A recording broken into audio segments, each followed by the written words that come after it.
Hello. Oh, Oh, episode 343. oh shit! Really? Yeah, it's a lot. Oh fuck! Because I'm playing Halo right now, so that's weird. Oh, that is weird. I'm scared. Help! You'll find no help here. Uh, so, how's it going, cutie? Pretty good. Hot Yeah. stuff. Oh fuck yeah.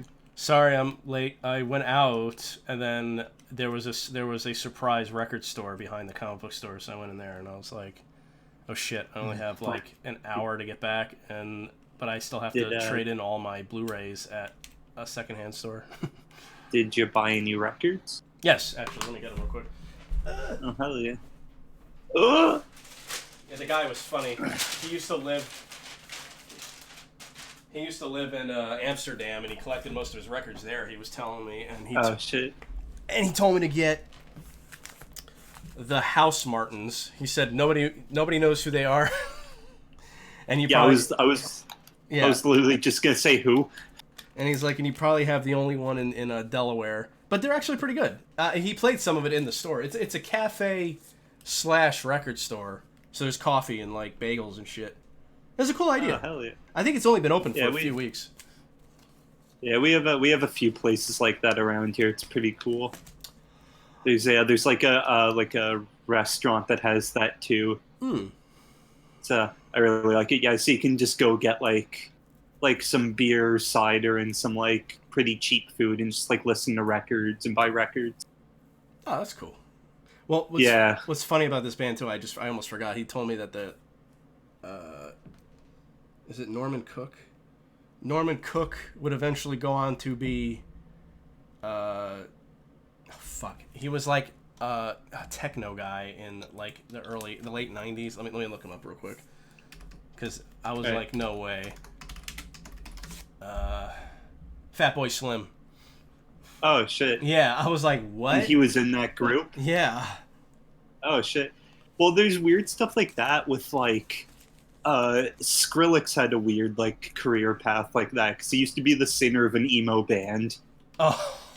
and then he became a dubstep guy, and now he's like a rap producer. Oh, yeah. I was Yeah, wondering what he'd been doing lately. yeah, he like makes like beats and like mixes and like makes beats for rappers and like remixes rap songs and shit. That's I think he went back to his emo group for a bit too. I can't remember, but yeah, no, he's done a bunch of shit. It's really weird. that's funny. Yeah. So what have you been up to? Not much. Just I moved yesterday. Other than that, really working and then just like reading books like a big bitch. Ooh, what books? The Game of Thrones books. Oh, what a big bitch. Yeah, I know, right? They're actually really fucking good. Oh, yeah, they have to be. I mean, Yeah, nothing nothing could make that big of an impact on like pop culture and it being shitty. yeah, really. Like no matter how I Because mean, or if it was, it wouldn't have the longevity. Like yeah. no one would be talking about it now if it was bad. No, it's like even like Twilight. Like yeah, that had a big impact on pop culture, but does anybody really talk about it now? No. No, I see maybe like once a month. I either see or hear someone reference it, and I'm like, oh yeah, Yeah, exactly. But I've been reading yeah. Or like Hunger Games. No one talks about that oh anymore. yeah, fuck Hunger Games. Well, I never read them, but I mean that movie I couldn't get past the first 10 minutes of it. I read all of them, unfortunately, Oh wow. and I saw the first two movies. For what like even for what it is with the source material, the second movie is actually kind of good. Hmm. Like it has moments where I'm like I don't care, but like there's some really good actors in it.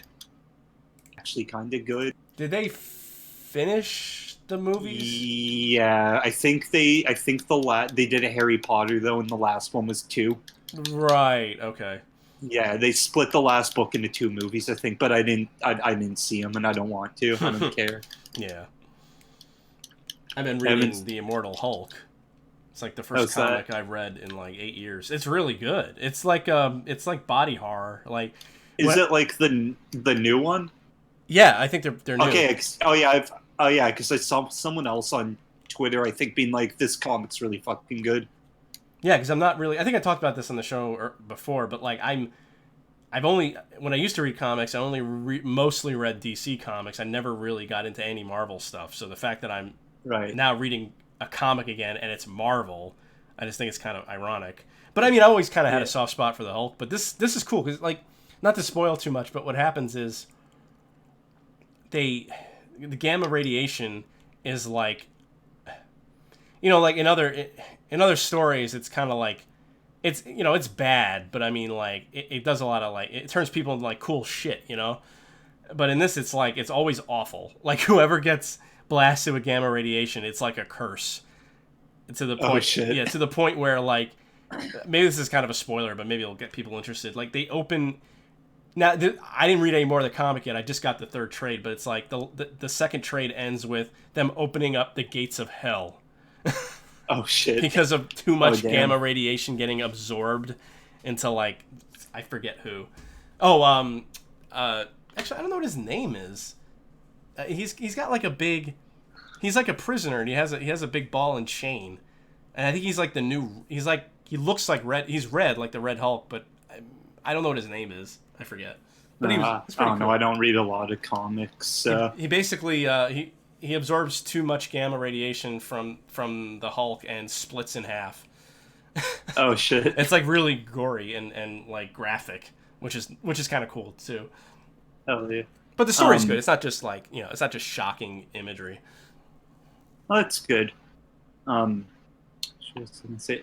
I haven't read. I don't think. No, I haven't really read any Hulk comics, but I like I do actually kind of like the Hulk in the Marvel movies. Yeah. I think that guy's pretty. He's pretty good. I liked him. I liked the version of him in the Earth's Mightiest Heroes cartoon Yeah, because he I could should also watch that. talk. Oh, it's good. I haven't seen it in a while, but I remember liking it a lot. I like Oh yeah, no, Marvel I've heard it. stuff. I just don't like the. I just never really liked the comics. Yeah. Yeah, they're no, I've heard it's good. I think I just haven't seen it, but yeah, no, I've heard Earth's Mightiest Heroes is a pretty good show. Yeah, I just wish they made an event. Well, see, I'm looking forward to Disney Plus because I'm wondering if a lot of those cartoons that they'll actually put them on streaming. Because they sure as hell won't release them on like. Well, I mean, I think they were on DVD, but it's like, how much are they? I'm gonna look real quick. Even if it is on DVD, I know it was on. It was Yeah, streaming at one point. That's how I was able to watch it. I don't want to get Disney Plus or whatever it's called, but some of those shows do look pretty good. Oh, seasons one and Like two are the on What Blu-ray. If. Yeah. That What If thing sounds cool, and like if they pull it off, I honestly think She Hulk could be pretty good. Mm-hmm. I agree. But they have to like pull it off correctly, because if it's bad, then I feel like it'd be really bad. Well, so it's But fun. if it's good, then Yeah. Well, what's funny? So in Immortal Hulk, She Hulk is in it, but she turns into like the Hulk, like a big monster. And I was like, I don't remember her oh doing that. And I thought, oh, maybe it's because this is like a horror comic. But no, like they changed her to turn into like a monstrous Hulk instead of like the hot, like smart lawyer green chick. that's cool. And like that, I like that better. The green, like Yeah. the I forget what they called her. Maybe it's like Spectacular Hulk, For She Hulk, or something. yeah, But like, I hope the show does that. Like, I hope they find a girl who can act, who's like strong looking, yeah. and not just some skinny chick that they Oh, paint green. oh god, oh god, oh god. What if it's fucking Ronda Rousey? Ugh. Oh Yeah. god. I'd rather have that other UFC chick who doesn't fight anymore. She was in that movie Haywire, and she was. Oh, that's a good movie. Yeah, that's actually pretty decent. Is it Gina Carano? I Yeah, think. that's it. Yeah. Yeah. And she was in Yeah. the new American Gladiators. That was the first time I ever saw her, Oh, and I was shit. like, "Whoa, who's that?" Yeah. Have you seen any good movies lately? Well, yeah, I watched. a movie called Flashpoint from 1984. It was on HBO. It has Treat Williams and is his name Eric Erickson? I think it's Eric. Let me look up the movie real quick so I don't get it wrong. But the movie is about not the comics, not the TV series, the movie. There it is. It's about two border patrol guys who find a Jeep buried in the desert. In the Jeep, there's $800,000 in cash, a fishing pole, and a rifle, and a skeleton. So, yeah, what's his name? Oh, I'm sorry, Chris Christopherson. I call him. Him. Yeah. Yeah. And Rip Torn is also in it. Good. Kurtwood. Oh. Smith. Fucking Kurtwood Jay. Smith? You fucker. Kurtwood Smith? No, wait. Jay is typing in the Discord that he's streaming. That fucking asshole. No. The furry one? Yeah, the furry. Yeah. Oh, fuck him. No, I love Jay. He's my big gay baby son. Oh, I love him. I didn't think he realized. I love him, but also fuck. Oh, of course. Kurtwood Smith. Yeah, is Red Foreman. Yeah. Or the guy fucking in RoboCop. Clarence Boddicker. Yes. Yeah. And, I fucking love that movie. Oh, hell yeah. And then who else was in it? The guy who's Albert in Twin Peaks. I forget his name. I haven't seen the show, so. But no, it was really good. And Treat Williams is the guy. I know him. He's in a lot of stuff, but I know him as the father of Ephraim in Everwood, a TV show from like the early 2000s. And I know there was like one person wasn't there like a big actor who was on that show? If it wasn't Treat Williams, I don't know. I mean, there was a few people on that show, I think. Yeah. But it was just funny watching him yell about wetbacks in the movie. It's like I wouldn't call it racist because he's yelling at a rich Mexican guy who's smuggling illegals in, but these illegals, they got the ones that were in the van and got into an accident, and half of them got killed because the one was trying to run a red light to not stop and get spotted. So he's yelling at him. He's like, "You smuggle these wetbacks in? They're your own people. You're an assassin." It was just funny. It's pretty good. I looked it up. I remembered the famous person the big actor who was in Everwood. It's Chris Pratt. Oh right, I always forget that he was in that. He was the chick's older brother. Yeah. Shit. Oh, I haven't watched it. I just remember hearing that. I haven't seen the show, but all I remember about is that there was some really big Hollywood actor who it was one of his early roles. Yeah. That was even before he was on Parks and Rec, right? Yeah. Yes. I can't remember if I was gonna say 30 Rock, but yeah. Yeah, because I watched the first season of that again pretty recently because it's on Hulu, and the first season's actually really good, and then oh boy, does it shit the bed, and then it's on for another 6 years or something like that. I only ever really remember watching maybe 2 seasons of it anyway, when I was in high school. Right. Yeah, but I like the first season. It's funny because he's the older brother and he bullies Ephraim, the main character. It's funny. Yeah. I saw isn't a couple of months ago, but I saw Rocket Man. The Elton John movie. Yeah, it was actually pretty good. What do they cover exactly? It starts off it's a thing where it keeps cutting back to him at a Addicts Anonymous meeting. Oh, what? And he's telling his life story to these people. He did, and it mainly focuses on his addiction and he had a manager who he was in a relationship with, and he was really abusive and his childhood and a lot of shitty stuff that happened to him as a kid. Huh. And it was who plays him? The main guy from Kingsman.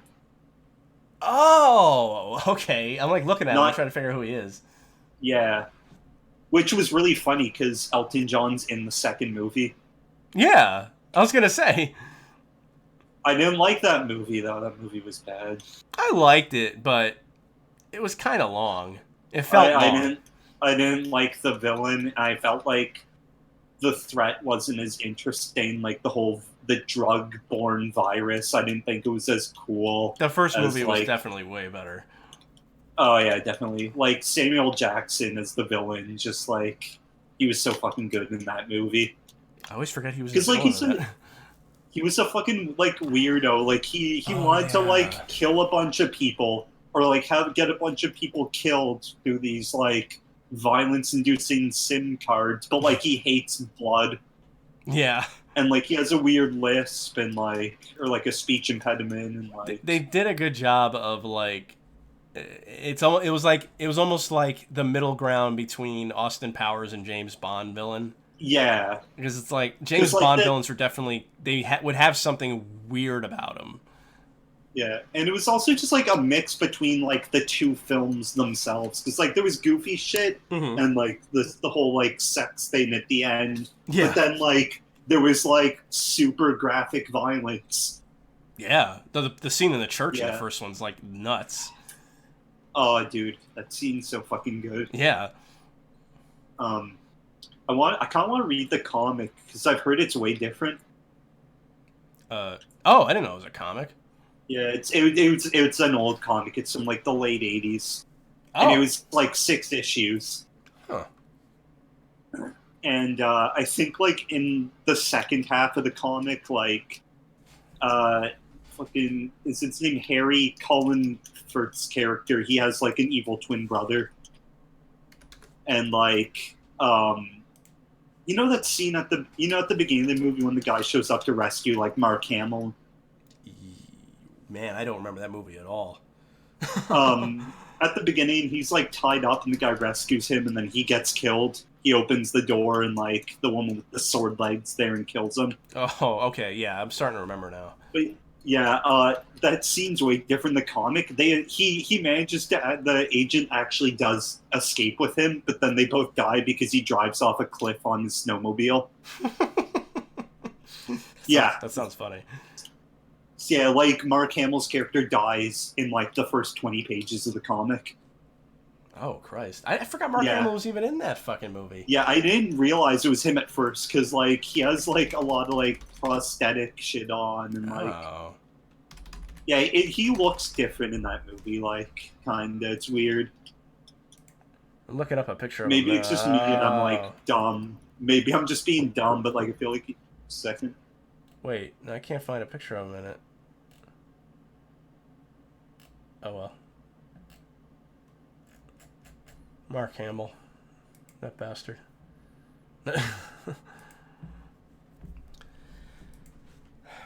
Isn't there going to be a third one? Oh, he muted himself. Oh no. I was wondering why he wasn't talking. What else? I've been watching Justice League again, the cartoon, not the movie. Because my friend last night, he texted me, he was telling me he was watching, you back? Yeah. Okay. I was just talking about Justice League. Isn't there going to be a third Kingsman? I don't know. Oh, I don't know. I don't know if I can't even remember if they didn't really even tease one at the end of the second one, I don't think. Maybe they did. Okay. All I remember is I think like at the end of the second one, it's like one of the members of the American team is like gonna go leave to join the Kingsmen.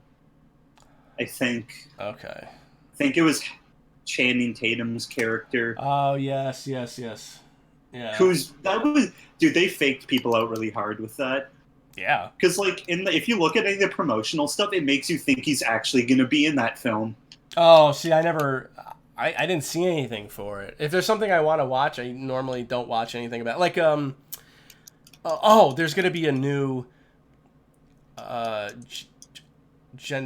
it Gendy Tartakovsky cartoon? Oh yeah, Primal. Yeah, Primal. And I was like, I watched, I guess there is going to be a third one.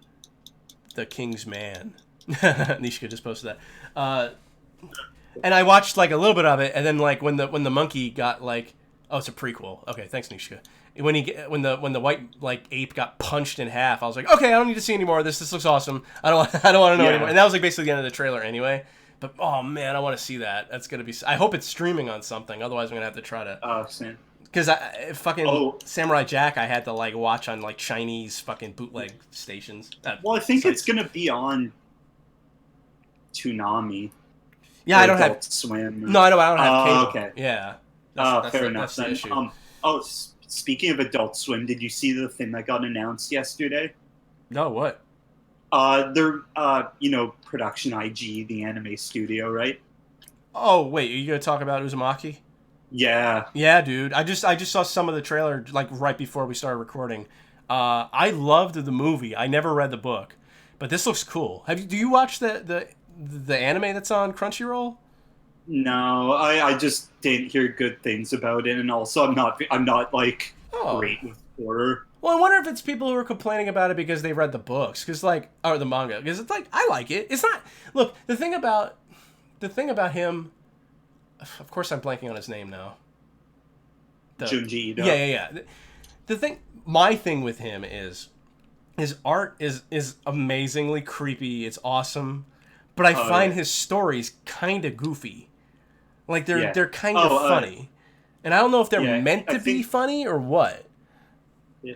Amara Raomi Bones said this once more. Hey, no, is that he's like the Japanese Stephen King. Oh, yeah, okay. I could definitely see that. Because there's some Stephen King stuff that's really funny that's, I'm sure, is meant to be scary. Oh, yeah, I was going to say, because he just, like, throws stuff at the wall. Yeah. And then whatever sticks.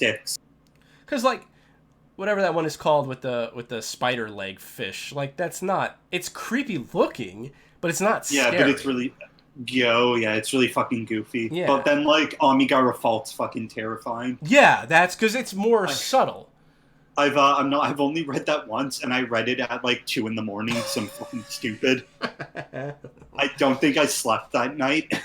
Well, the movie, I bet the movie Uzumaki creeped me out because just visually, I mean, the guy who kills himself in the washing machine, like that's fucking gruesome and weird. Like it's cool. So this anime, I'm looking forward to this. But if Toonami's the only one streaming it, then I'll never see it because I'm not getting another fucking streaming service. I mean, I say that I'm probably going to get Disney Plus because it's going to get bundled with Hulu, and I pay for Hulu anyway. But I want Hulu so bad. Hulu's pretty decent. I jump between them all. Like, it depends on what you want to watch. Like, I stick with Crunchyroll for anime, even though there's good anime on Netflix and Hulu. It's just it doesn't matter what's on Hulu because we don't have it in Canada. Oh, I'm sorry. Yeah. Oh, I didn't realize. It's America only, I think. Oh, that sucks. But we have I think we have a thing that's like kind of close to it called Crave. I think you guys have that too, maybe, I don't know. But it's got they have their own original stuff, but then they get stuff from they have all the HBO back catalogs. They have Game of Thrones and Oz and The Sopranos and and then they have Showtime and I think Bravo and all these drama channel shit. But yeah, they have all the HBO stuff, I think. See, I forget oh, sorry, go ahead. It's $7 or $8 a month or something like that. It's a really fucking good deal. That's about what Hulu is too. Well, I think it's it's $8 with commercials. It's $12 without, or $11 or something like that. And then you can have add-ons. You can add on It's the same thing with Amazon Prime. You can add all these other streaming services to it for an extra few bucks. And even if I could get Hulu, I'd probably just mainly use it to watch anime, which I don't have time to watch anymore. Yeah. I only what I'm watching right now. I finished Megalobox, which I fucking loved. Yeah. And I wanted to finish that, but I got fucked over. It's really good. I was talking about this on the show, a past episode, but I said, it's not like it does. I think I was talking with Seb actually. It's not that it does anything new. It's a pretty standard show, but towards the end, one of the characters does something that Oh yeah, I got to that point. That point's fucking great. Oh my god! Like, without spoiling it, because I want people to watch this show. Oh yeah, no, I'm not gonna say it, but yeah, that moment, I was like, oh my god, I couldn't jeez. fucking believe it. I was like, Jesus Christ, that's dedication. That's loyalty. That character, dude, he's so cool. He's cool. Yeah, because cool. like, he at first you're like, man, this guy's fucking like scummy, huge piece of shit. Yeah. But then, like, by the end, he becomes kind of an endearing person. Oh, like, oh yeah. You can tell he really cares about Joe. Oh yeah, totally. But I finished. Like at first, he just seems like he's using him for money, but then no, it's like you can tell it's almost like he's like Joe's his son almost. Oh like, yeah. It's like so yeah. I finished that, and then I've been watching Dr. Stone, which I really like. Yeah. And I'm watching Fruits Basket, but I've been skipping some episodes just because it's like I already know the story, and when they start getting into side characters, I don't really care. Like, I cared about them the first time, but not enough to watch another 20 minutes about them. But it's a good show. Yeah, I've also read a bunch of Dr. Stone, and it's really fucking good. Yeah, dude. I mean, like, it's like 3 episodes in. I'll spoil it just because I think most people would not be fooled by this, but I'm an idiot. Right. When it looks like Dr. Stone... Well, what's his name? Which one? The scientist? Yeah, the scientist guy. Senku. When it looks like that guy killed him, I was like, no fucking way. If this show kills the main character 3 episodes in, I will shit my pants. Like, I'm like, I love this character. I wish he wasn't dead, but he really looks like he's fucking dead. I was like really impressed. When I was reading it, that got me really good too. I was like, wait, what? I was like, what? Okay, so it isn't just me. They just did a good job of making it look like they really killed him. That is a really good, like the writing and like also the manga, like the art's fucking great. You know, the art's good in the show, so I can only imagine. Oh yeah, no, the show looks good too. It's just the art the manga looks like is like it's almost incomparable. Like, oh wow. Well, I know the art's normally better in the manga because they can spend more time, but like that sounds. Maybe I'll get those too. I've been getting the the Mob Psycho manga because I'm just like, yeah, sure, why not? I mean, I love the show. I might as well get the manga too. Yeah, I hope they give that the One Punch Man treatment eventually too. How do you mean? If they don't, I'd be fine with it. If they like, you know how like they got the manga. There's like the web comic and then the manga for One Punch Man. Oh, okay. Well, I like the manga with the fucking crazy art. Yeah. Yeah, it would be like if I could get it because like I don't hate the art style, but like it would be cool to see it like drawn, I guess, like kind of detailed. I see what you're saying. Yeah, but like I really like One's art. It's really it's charming. And like even if like the art's weak at times, his writing makes up for it. Oh, sure. Yeah. There was I came across like art for what's his name? I think his name's Zombie Man in One Punch Man. Yeah. I was just like, holy shit, this guy looks so cool. Like, he's just a normal looking guy, but just the fact that he has a gun and an axe. It just looks so cool to me. It's such an it's like something a kid would have came up with. But like but he looks so badass. Well, I mean, look at fucking Watchdog Man. Yes. He's probably my favorite character. I love that he's like I don't think you see him fight, but they're like he's this like one of the strongest heroes. Yeah. Well, in the world. In the second season, it's like they cut to a bunch of people running to him, and then it's just they cut to something else. They cut back and they're all on the ground. I'm like, what the fuck? But it's funny. Like that's what I like about the show. That doesn't piss me off. That's funny. Yeah, because I think the first time you they ever do that joke is like it cuts to him and like he's like doing his watchdog thing. He's looking through the binoculars and it pans out and he's on a mountain of dead bodies. Yeah. Yeah, and just like blank, like the most stoic, like cold expression ever. And he's just there looking through binoculars on a mountain of corpses. I'm like, that's fucking hilarious. It's too funny. Yeah. Oh no. I like it's. I like One Punch Man. It's just I got tired of the whole Saitama joke. Like I like Yes. the other stuff, but I just couldn't read or watch it because like I couldn't read or watch it for that just because like I got tired of the main joke. No, I agree. The first season is fun because of that joke, and the other characters are good. The second Yeah. season, the other characters are good, but I could not give less of a shit about Saitama. I was just like, Yeah. okay, I get it. You're the strongest, and you feel down about it, or whatever the fuck. Like I couldn't even understand. Like he was almost Well, acting like an asshole in the second season. Like I don't yeah. understand. I didn't get it. Have you heard about the thing with the game? I didn't know that was real. That's real. Yeah. That they're making a One Punch Man game and the whole. You heard about the feature that's in it, right? No, no. Well, tell me. I'm not really sure. Well, it's a thing where like like one of like the bosses from the series, like one of the big monsters from the series, will show up as like a boss battle, and you have to play as the other heroes. And then there's like a tiny window, and like it's Saitama rushing to get to the battle. And then when he gets there, you control him, and you get to be One Punch Man. Oh, so it's not a game where you play as him and just one punch everything. You play as the other characters. I think so. And then when he shows up, or I think that might be a mode in the game. That's pretty funny. That's pretty cool. Yeah. Who's making the game? Uh, Platinum? I forget. I wish. Yeah. It looks cool. Like that's a cool idea, but the game looks kind of bad. Like I was so jazzed about getting fucking Astral Chain for Switch. Yeah. And then I just didn't get it. Like I really wanted it. And it looks awesome. Yeah.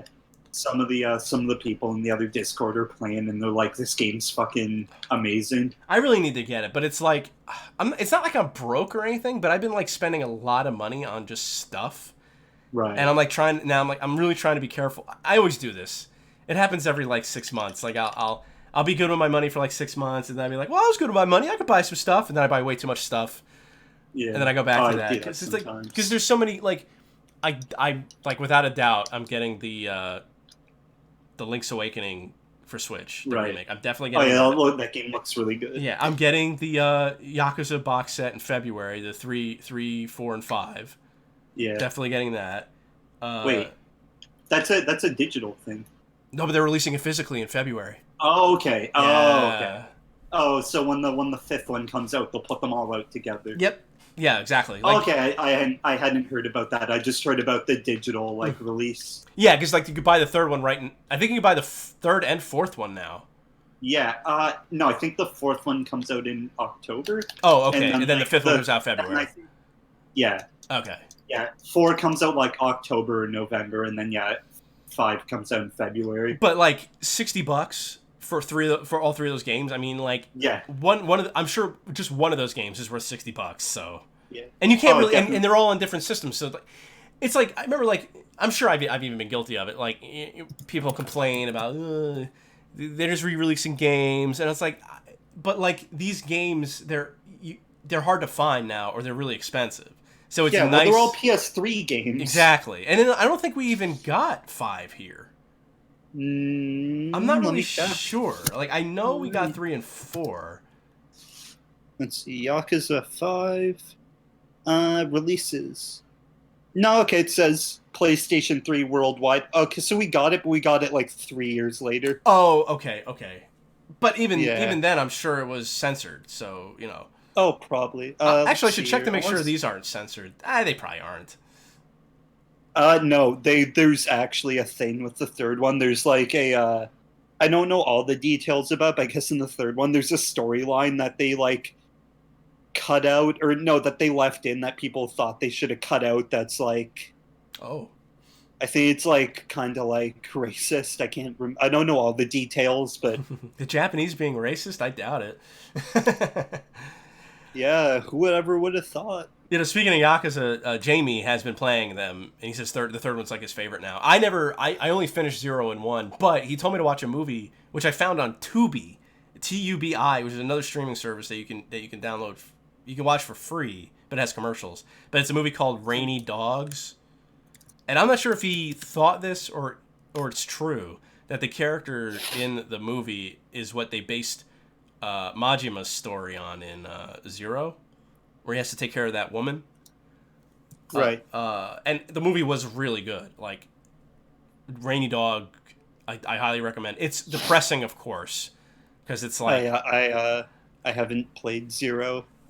oh, it's I played that one first. It's great. Oh yeah, no, I know like a lot of people say you should probably play it first. I just didn't. But Oh, I don't know, because there's a side, there's like, those side characters you could find, and there's this fortune teller, and yeah, the stuff she tells you is all the stuff I think happens to you in later games, which is right. hilarious. Yeah. No, I think like people said like you can do either, but like I played Kiwami 1 and 2, and then Oh, you I'm did gonna play two. play. Okay. Yeah, I've played 1 and 2. Yeah, I only I played one. really 1 was good. I like 1 was really good, but I kind of like 2 a lot more. Well, what happened with it was, so I played 0, and then I played 1.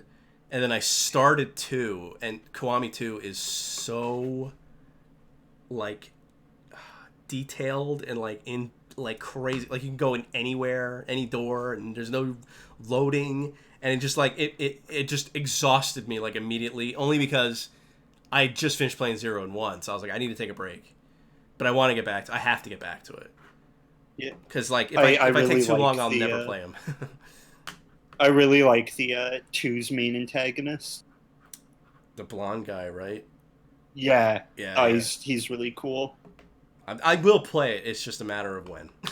I'm hoping. Let's see. So, Sorry. oh fucking Christ, I forgot. So you were saying, you know how you were saying with that Yakuza 345 bundle how it's $60. Mm-hmm. It's 80 here. Oh, that sucks. Yeah, dude, our money's not worth a lot. Yeah, Kate's always telling me how it's such a pain in the ass. It used to be like double your guys, I think, at like one point.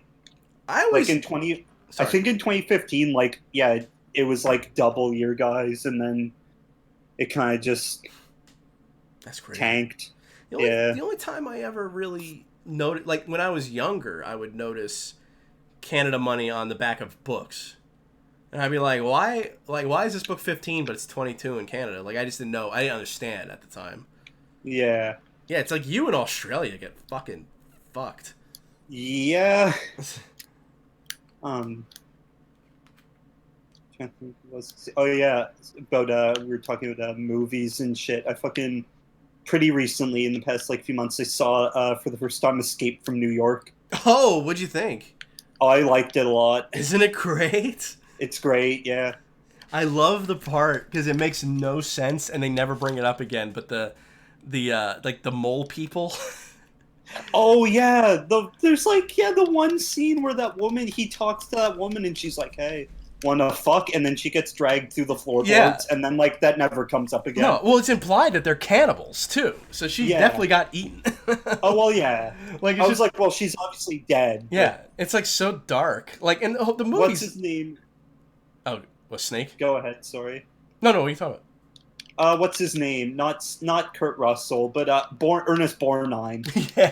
He's so fucking good in that. Yeah, he's great. That scene where he picks Snake Plissken up and then he's just like he just like casually like makes a Molotov and like throws it at the guys chasing Snake. Oh, I might watch that movie after we're done with the show because I actually haven't seen it in a little while. I've been wanting to watch Terminator again too, but like I always get caught in this kind of weird like there's so much stuff I haven't seen that sometimes I feel a little bad rewatching something, even though I really enjoyed it. But then I'm like rewatching Star Trek and Justice League again, so it's like, yeah, freaking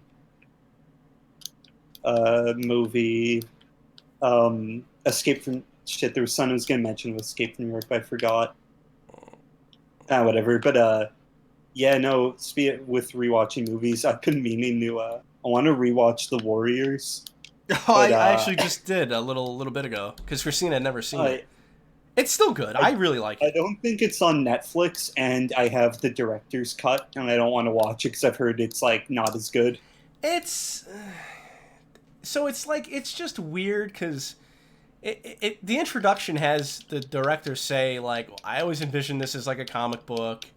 It just adds weird like Marvel comic book transitions. Yeah, yeah, I heard about that. But it doesn't like take it. They didn't like cut anything out, I don't think, or like rearrange scenes. It just adds this weird kind of shit. Okay, I wasn't sure because I had watched like the review that Red Letter Media did on it, and they almost like had this attitude of like, oh, it's inferior. So I wasn't sure if it was worse or not. I don't know, because like I mean, I think I only saw the original cut of it like once, and I've seen the comic book version of it like way more times. So I can't really say. Right. Yeah. But I understand. It's whenever people like when it's like with Star Trek. I mean, it's like with Star Wars. That's like the obvious example. But it's like just don't. People liked the movie for a reason. You don't have to keep fucking with it. Like, it's different when you go in and, like, digitally remaster scenes. Like, yeah, I would, apparently, like, I was talking to Kate the first time I watched Star Trek Next Generation for the first time, yeah. And I said, man, I didn't know this show was, like, from the fucking 87. Like, it looks amazing. And she goes, well, that's because it was cleaned up. Like, if you watch the original cut of that show, all the ships and stuff, there's, like, all the static, and it looks like shit. And I'm like, oh, okay. Like, that I appreciate. Like, I want them to do that kind of stuff. I do not want them to add different colored lasers in and, like, screams and CG and all that kind of crap. Wait, you mean you don't want to hear the Wilhelm scream? What's wrong with you? Yeah, I don't want to hear it 10 times echoed over each other. Actually, speaking of which, there's a YouTube channel called, I think it's called Star Wars Kids. And how I found out about this was there's a guy on YouTube who was, I thought he was animating Star Wars scenes and then and making anime intros out of like each movie. Oh, he's that guy. Yeah, but he's not. He wasn't animating that. He's just been recutting the animations that are on this other channel. But these animations are really fucking cool. It makes the prequels look awesome. Even though I know better. Oh shit! Because they have this transition where it's Anakin and Obi-Wan. They're about to fight. They're on either side of Count Dooku, and they're swinging their lightsabers at him, and then and they're fighting them, and then Count Dooku kind of fades to black in the middle of them, and then they start attacking each other, and then they cut to. And Obi-Wan gets a little older, like he was in the third movie, and they cut back, they like smash cut back to Anakin, and he looks all evil. I was like, that's awesome. That is such a cool transition. But we all know those movies stink. Oh God, he's here. Oh no, the cursed one.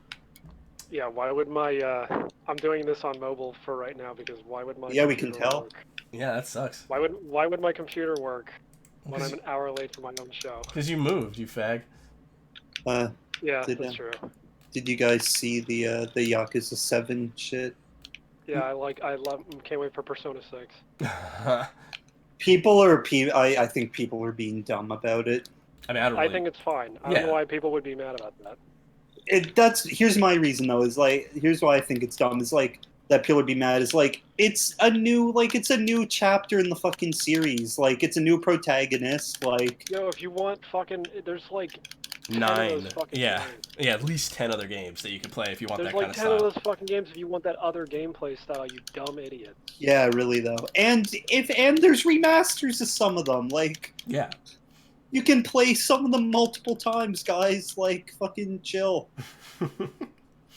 Also, those old Yakuza games are just RPGs anyway. Like, yeah, I don't they know are. Why people are mad. Discord finally worked. Hold on.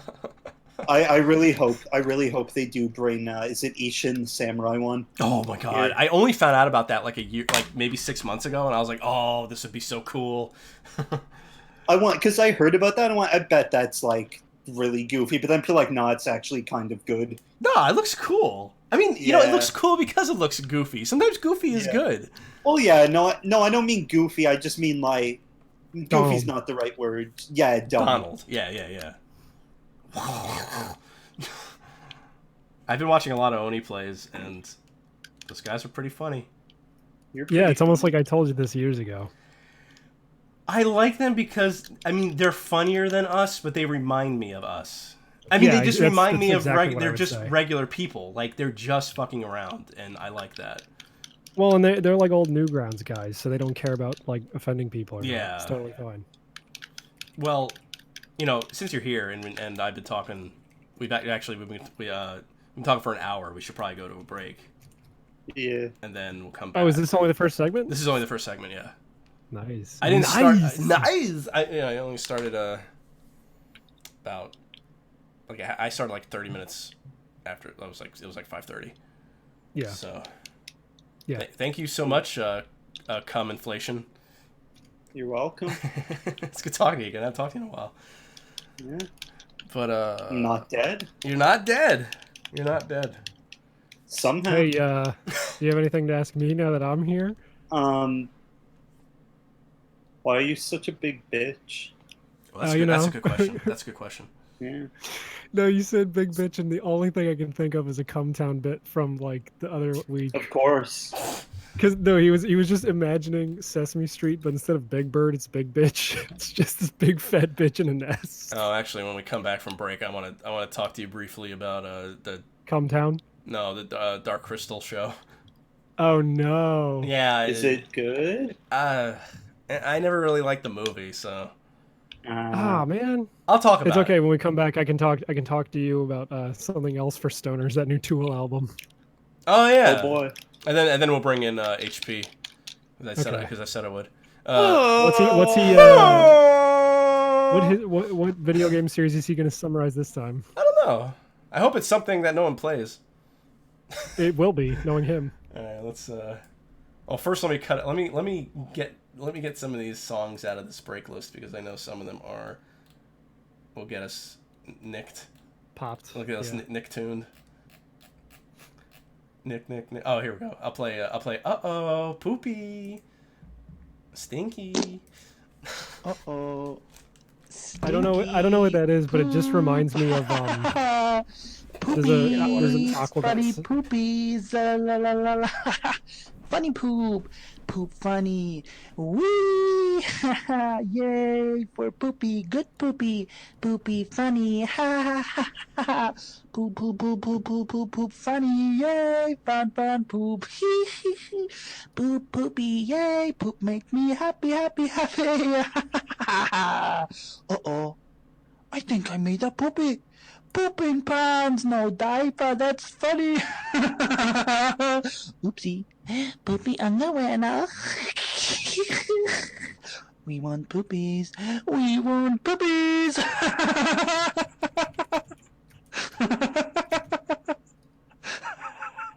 Poop.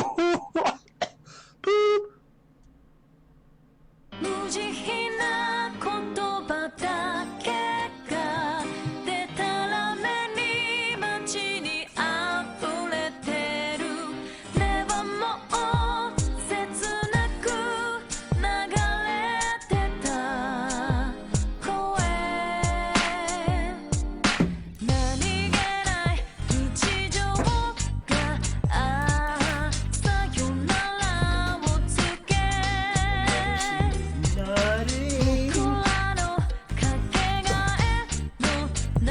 Anyway, like I was saying, that Star Wars. The channel is called Star Wars Kids, and there's animated shorts. They're like a minute and a half, but there's like 20 of them, and they're really cool. I recommend people watch that. Dwarf Fortress. Oh no. What else? Oh, there he is. Oh no, he's yelling at his lady. You have to wait for me, or you have to go first. That's how this is gonna work. Lamb.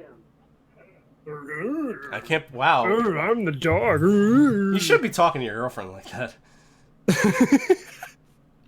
Honest to God, I thought you were talking to her though at first. Like, this is how it's gonna be. No, like fucking retard dog always wants to run up the steps at the same time as me, and then I end up tripping over her and breaking my fucking teeth on the stairs.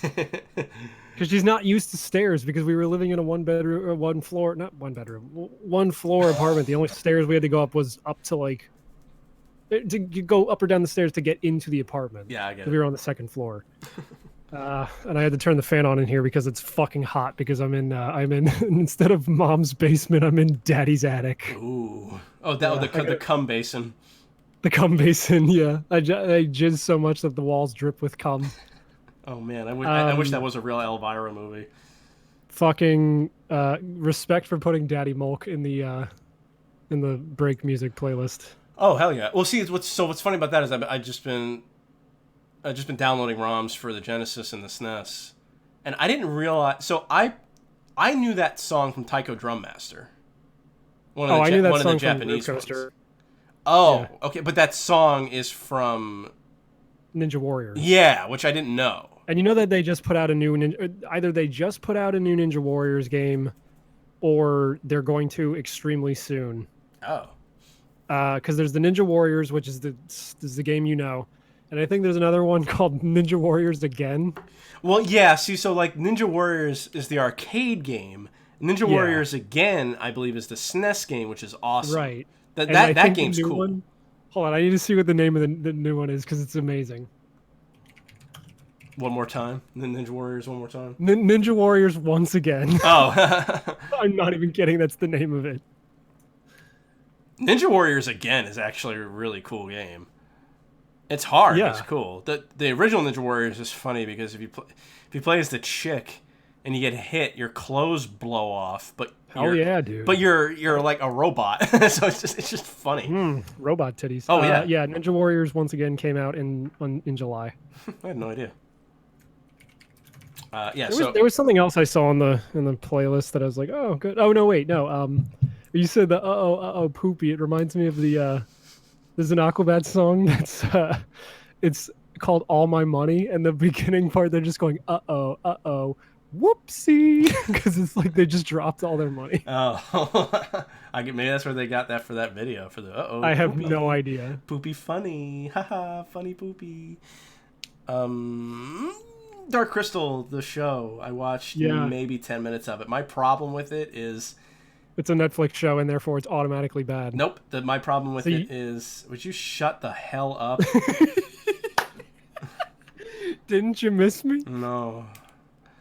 No, my problem with it, which is the same problem I had with the movie, is that what are those things called? Are they called like? For some reason I keep thinking they're called gelflings. Skeksis? No, gelflings are the elf people. That is what the they're good called. guys. Okay. And the Skeksis are the bad guys. So the gelflings look human enough that watching them move around like how they would puppet Kermit the Frog is just unsettling to me. I mean, wasn't that always kind of the deal though with the movie? Yes, that's why I don't like the movie either. It's just it doesn't look good. It looks fake. But what's weird is that if those things were if they were interacting with a human, then my brain would have would have a point of like reference. Like a point of reference in reality? Yeah, and I'd be like, okay, these things, this human is interacting with these things, hence these things are real. But since it's just these weird fucking spindly leg things moving around, like when they're just sitting and talking, it looks weird enough. But when they're moving around, it looks awful to me. But like, so one of them was interacting with like a slug, like right. Little slug thing, and the slug thing looked cool. And then a bigger, like a tunneling big slug thing attacked her, and it looked awesome. Like the monsters look fucking amazing, but the human-ish characters, they just don't look good. I mean, the gelflings always did kind of look weird. They just look like really oddly ugly yet sexual humans. Yes, so they look like it's kind of like the blue man group from Avatar. What? You know.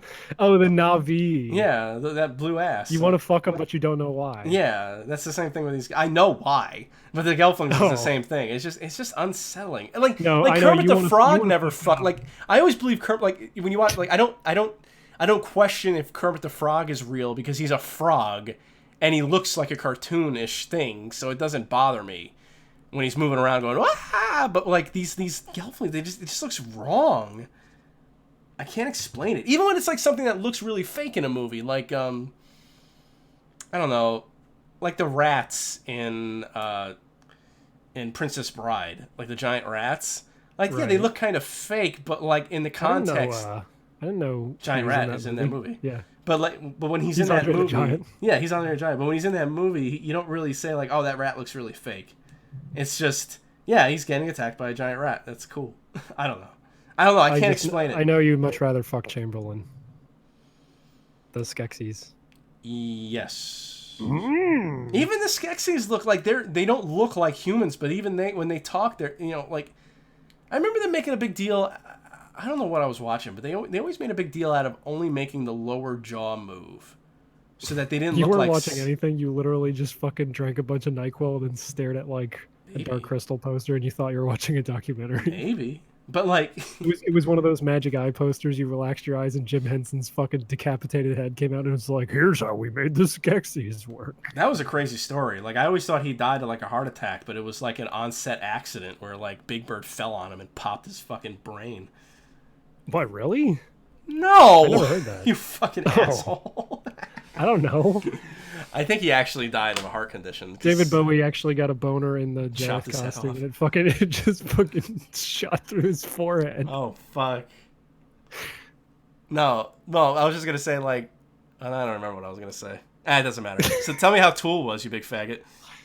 Okay, so I started listening to Tool like a month ago, and they finally put their shit on streaming because Maynard can't fucking stick to his own goddamn principles where he's like, I'm not going to put it on streaming because it's for the fans to go have an experience. And then they were like, we'll give you money. And he's like, hey, all the Tool albums are on streaming now. Like, I was giving you a hard time on Twitter when you said this new one wasn't that good because I was like, have you ever listened to Tool before? Like, not really, no, but like. But you have, I mean, but you did. I'm just saying, like, I thought you were just listening to this new one and just making fun of people.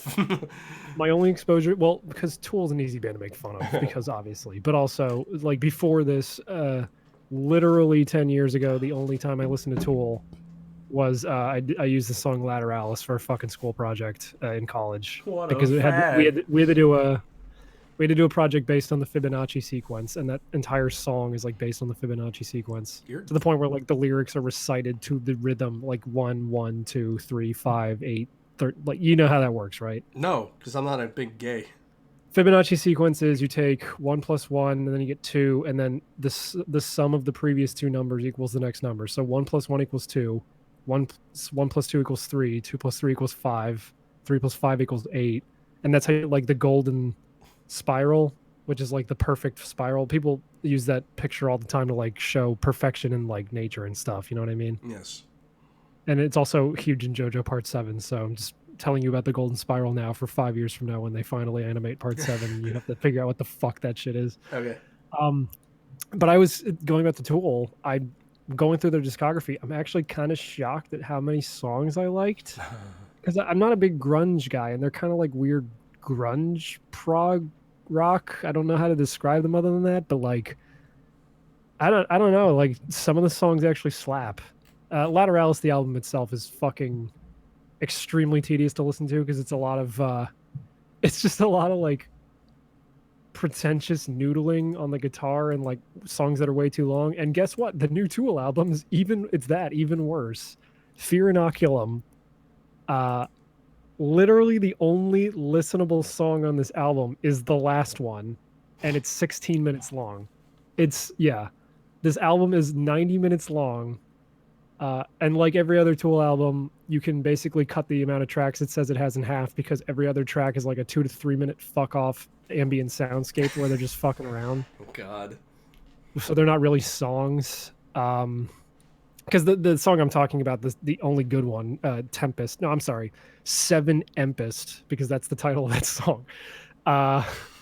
It's actually not the last track, because the last track is a 2 minute fucking fuck off ambient soundscape that you're just gonna skip anyway. But like, dude, how do I put this? Tool has a sound to it. every other track on this album sounds like Tool parodying themselves. Where like every other song on this album is just trudging at the pace of fucking molasses in January to the end of the song. Like it's just there's no dynamism to it. It's the same tempo the whole way through. They barely build to any form of crescendo. A lot of it's just like, how do I, you know how like In the Air Tonight by Phil Collins, like the first like 2/3 of that song is almost nothing. Yeah. And then you get to the drum fill part and then the song actually starts. Yeah. Boom, boom, boom, That's boom, like boom, every boom, song boom, on this boom, fucking boom, album. boom, boom. That's Beep, every song boop, on this beep, fucking beep, boop, beep, beep, boop. Yeah. That's every song on this album until you get to the last one. Yeah. Well, maybe It's that's like it's the whole album's the experience, Mitch. Because I'm not kidding when I say every single real song on this album that isn't a fuck off's ambient soundscape is over 10 minutes long. Like when I finally when I got to the song Seven Empist and saw like it's the second to last song in the album and it was after a fuck off soundscape, so I'm like, oh, this must be a real song. I said, let me guess, this one's like 17 minutes long, and I turned on my Spotify and I was like, wait, I was joking, it's like 16 and a half minutes long. What the fuck, dude? But no, like it's just really, it's a really boring album for like to the point where I would rank it below Lateralis. If I were to rank all these albums from worst to best, I would rank this one at the bottom. It's just there's no dynamism to any of it. It just keeps trudging along at the same like dirt, dirt, dirt, dirt, like that. And sometimes they switch it up where they go dirt, dirt, dirt, dirt, dirt. Like I swear to God, for most of this album, it sounds like the bassist is just playing one note. Mm-hmm. It's nuts. And then Maynard's just like, you have to fly through the void, like, and then there's like a fucking 5-minute guitar solo of what you imagine a stoner hears in his head when he's going through an epiphany. Like, and it's not like a shredding guitar solo. It's the kind of guitar solo where it's like wow wow wow wow wow wow. Like, you know what I mean? It's an album full of empty calories. It's the equivalent of fucking opening a chip bag and you get like a bag that's only 1/3 full of chips. Because there are parts of the songs that start to slap, but they're always at the end of like a 10-minute fucking span of like almost nothing, and then the song's over after like 4 more minutes. It's nuts. So Fear Inoculums are really bad, but I would like to talk about an album that I listened to this week that I did enjoy, and I can also relate it back to Puppets. So there's a metal band called Strapping Young Lad. There's a metal band called never mind. Wow, the wind really came out of your cells there, huh? Yeah. There was a metal band called Strapping Young Lad, and one of the guys in that band, I think it was maybe the vocalist, was a guy named Devin Townsend, and he eventually went on to make his own solo band called the Devin Townsend Project. And I listened to an album by him, I should say, because apparently he did this album entirely by himself with like, he played all the instruments, he did all the vocals, he programmed all the drums and whatnot. It's called Ziltoid the Omniscient. I think I've heard of this. It's a fucking so apparently he had just like had his first kid and he didn't have enough time to like go on tour or whatever, and he wanted to be like a puppeteer, so he built this puppet of like this alien and called it Ziltoid the Omniscient, and that's what the album's about. The album is about an alien overlord named Ziltoid the Omniscient who comes to Earth and demands that we give him the universe's ultimate cup of coffee, and it just kind of keeps going nuts from there. It's very rock opera in that like there's like multiple stretches of track where like you hear a narrator explaining, and now we join Captain Spectacular as he stares out introspectively through his spaceship window. But like, dude, this album is so much fucking fun. It does not take itself seriously at all in like the best possible way. It's just so goofy. You would not like the vocalization in it. A lot of it's death metal vocals. But it's a fucking blast. If you can handle death metal vocals, I like Metalocalypse. You might be able to handle this. I don't know. I would still say give it a listen. It's just super goddamn goofy and fun. Like my joke earlier was going to be there's a little band called Metallica, and they have an album called Master of Puppets.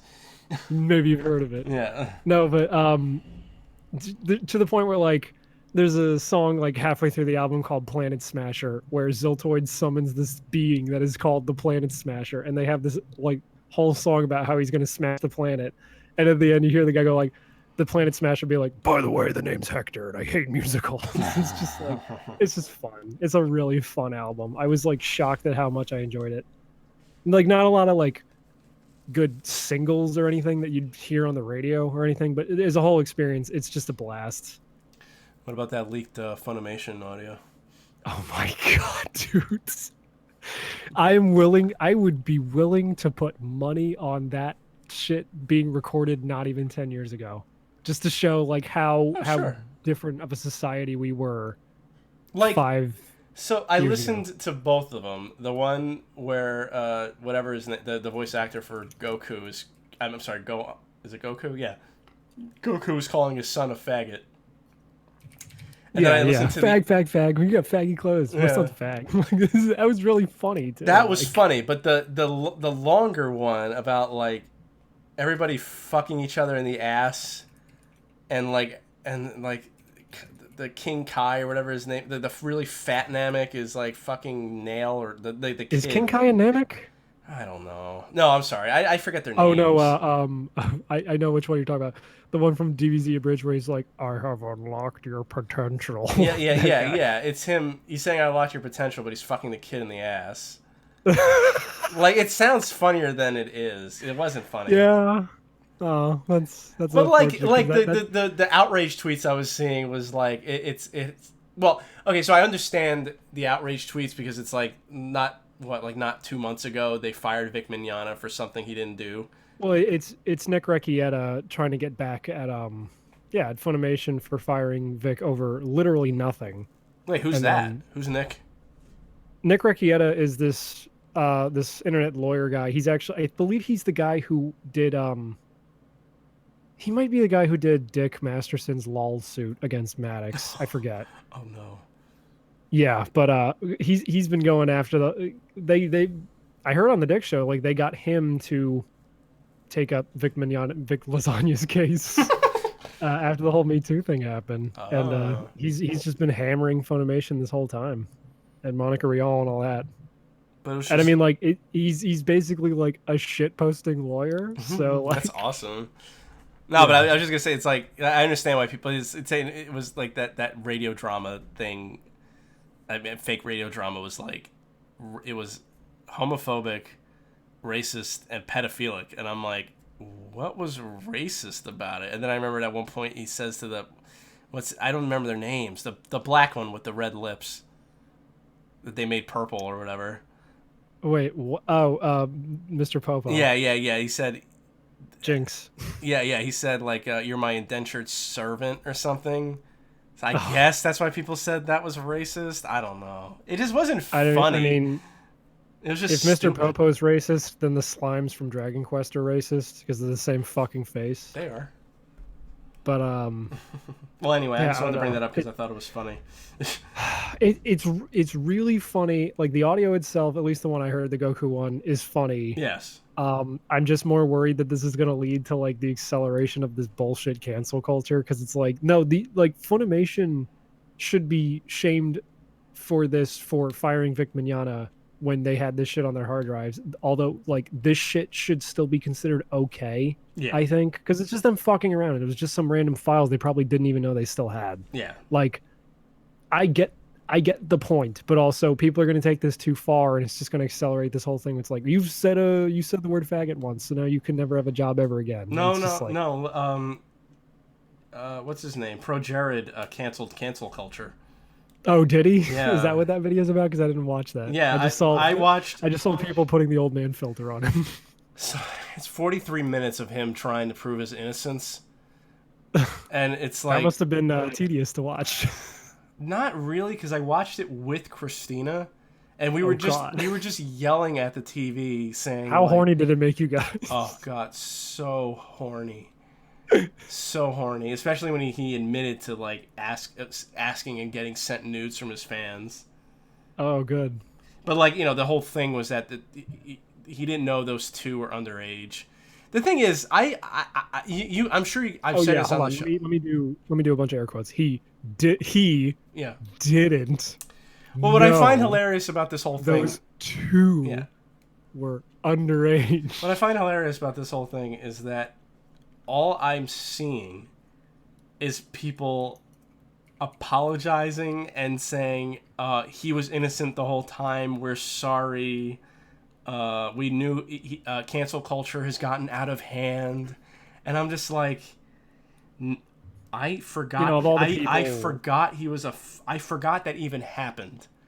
I forgot he was even a person 2 months ago, and then when all that shit happened, I forgot that any of that even happened. Exactly. The whole video is just him.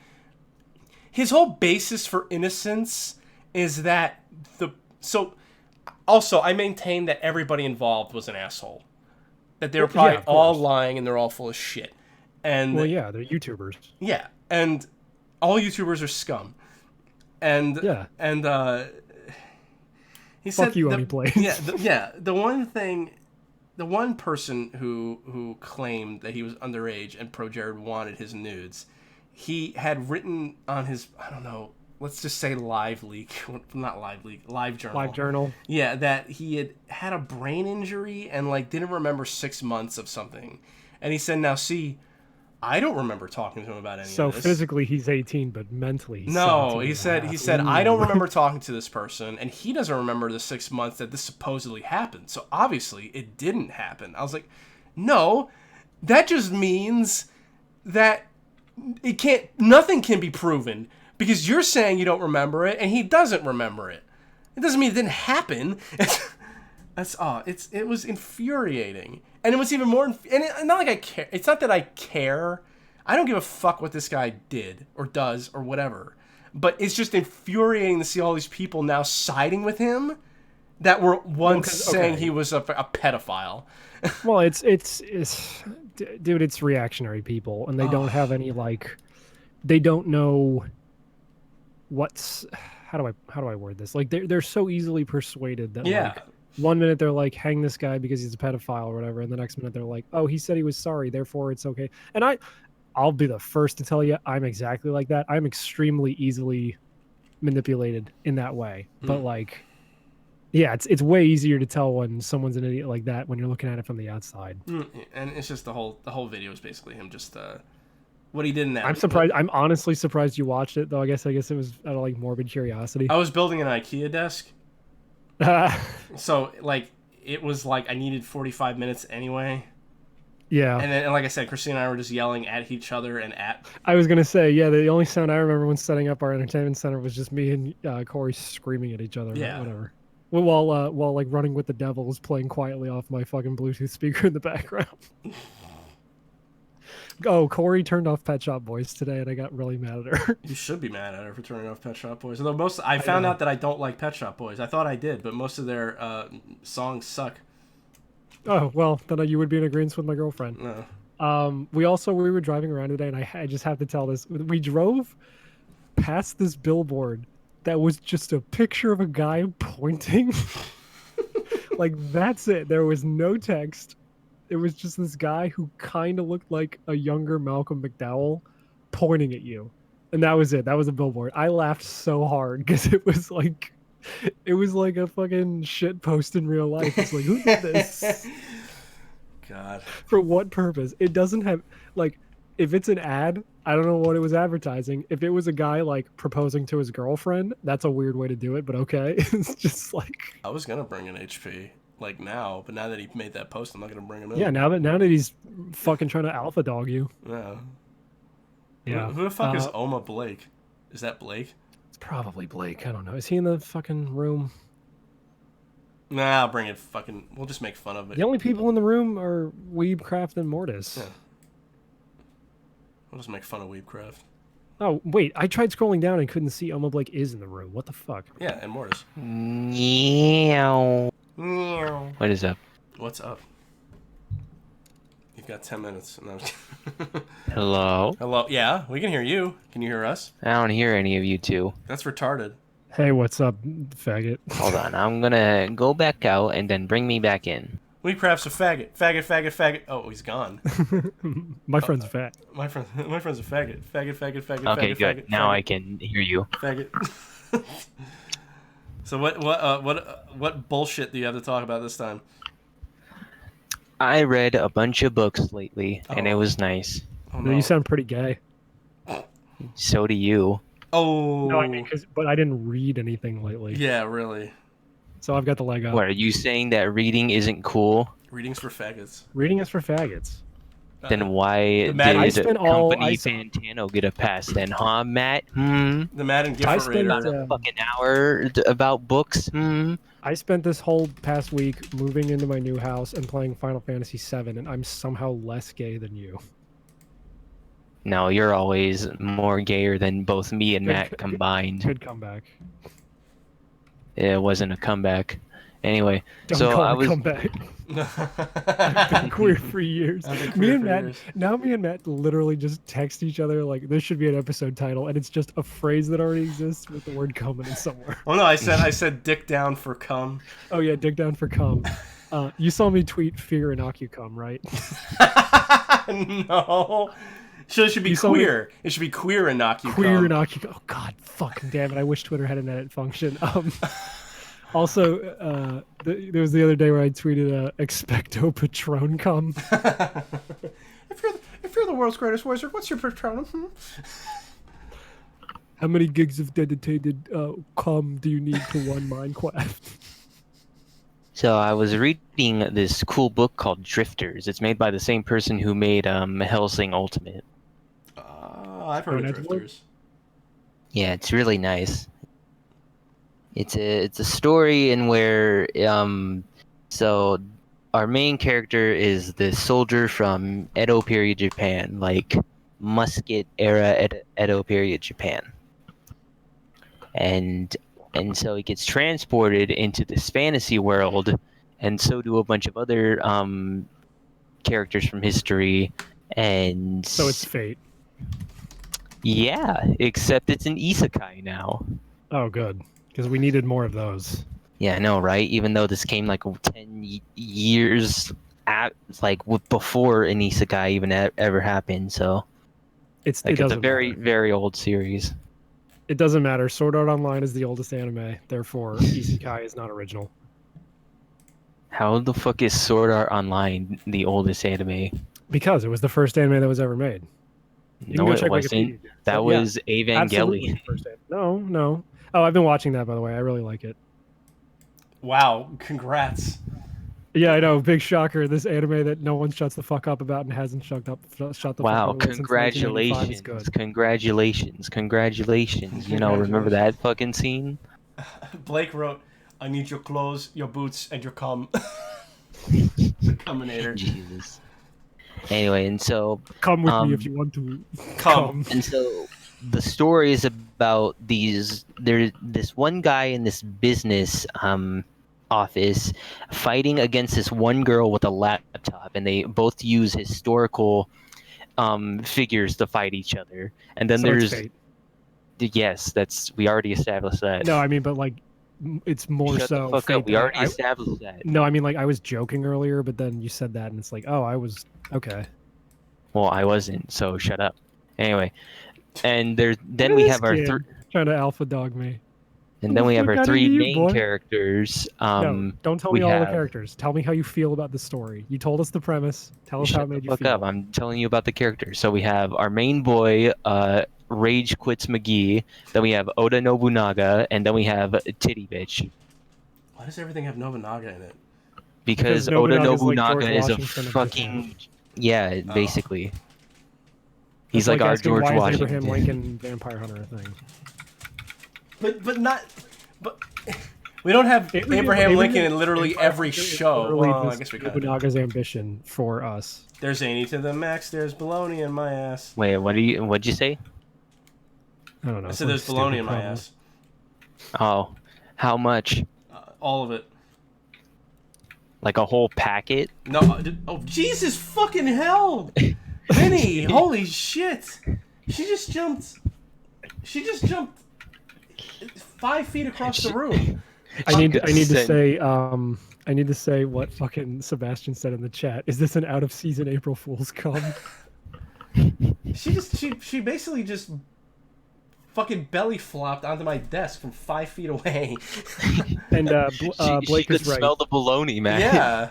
Blake is right. Golden Boy was the first anime. The Golden Boy happened immediately as a result of the atomic bomb hitting Japan in World War II. I'm going to allow Nobu nigga Twitch. Oda Nobunaga. You know there is some black kid who loves anime that has already made that a fucking comment. Oh, more. I need to buy Dog Nigga. Dog nigga. More chapters coming soon. Yeah. God. Have you read the newest chapter in where Dog Nigga fights Cat Bitch? No.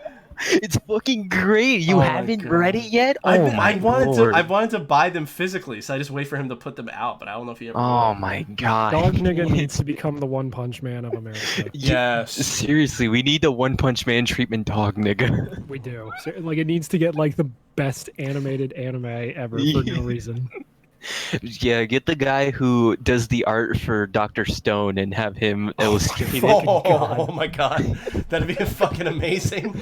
Dude, holy shit. Or like just get like UFOtable, like once they're done with Demon Slayer, to like just make Dog Nigga a fucking anime. And it's got like the highest production value. It's like imagine Dog Nigga with the production values of Unlimited Blade Works. Oops.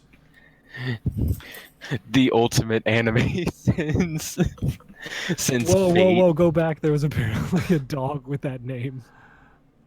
Where? It was like when you search for dog nigs by accident, it's like the second link on Google. It's like a Wikipedia article. Where can I read Dog Nigga? Cause like Webtoons.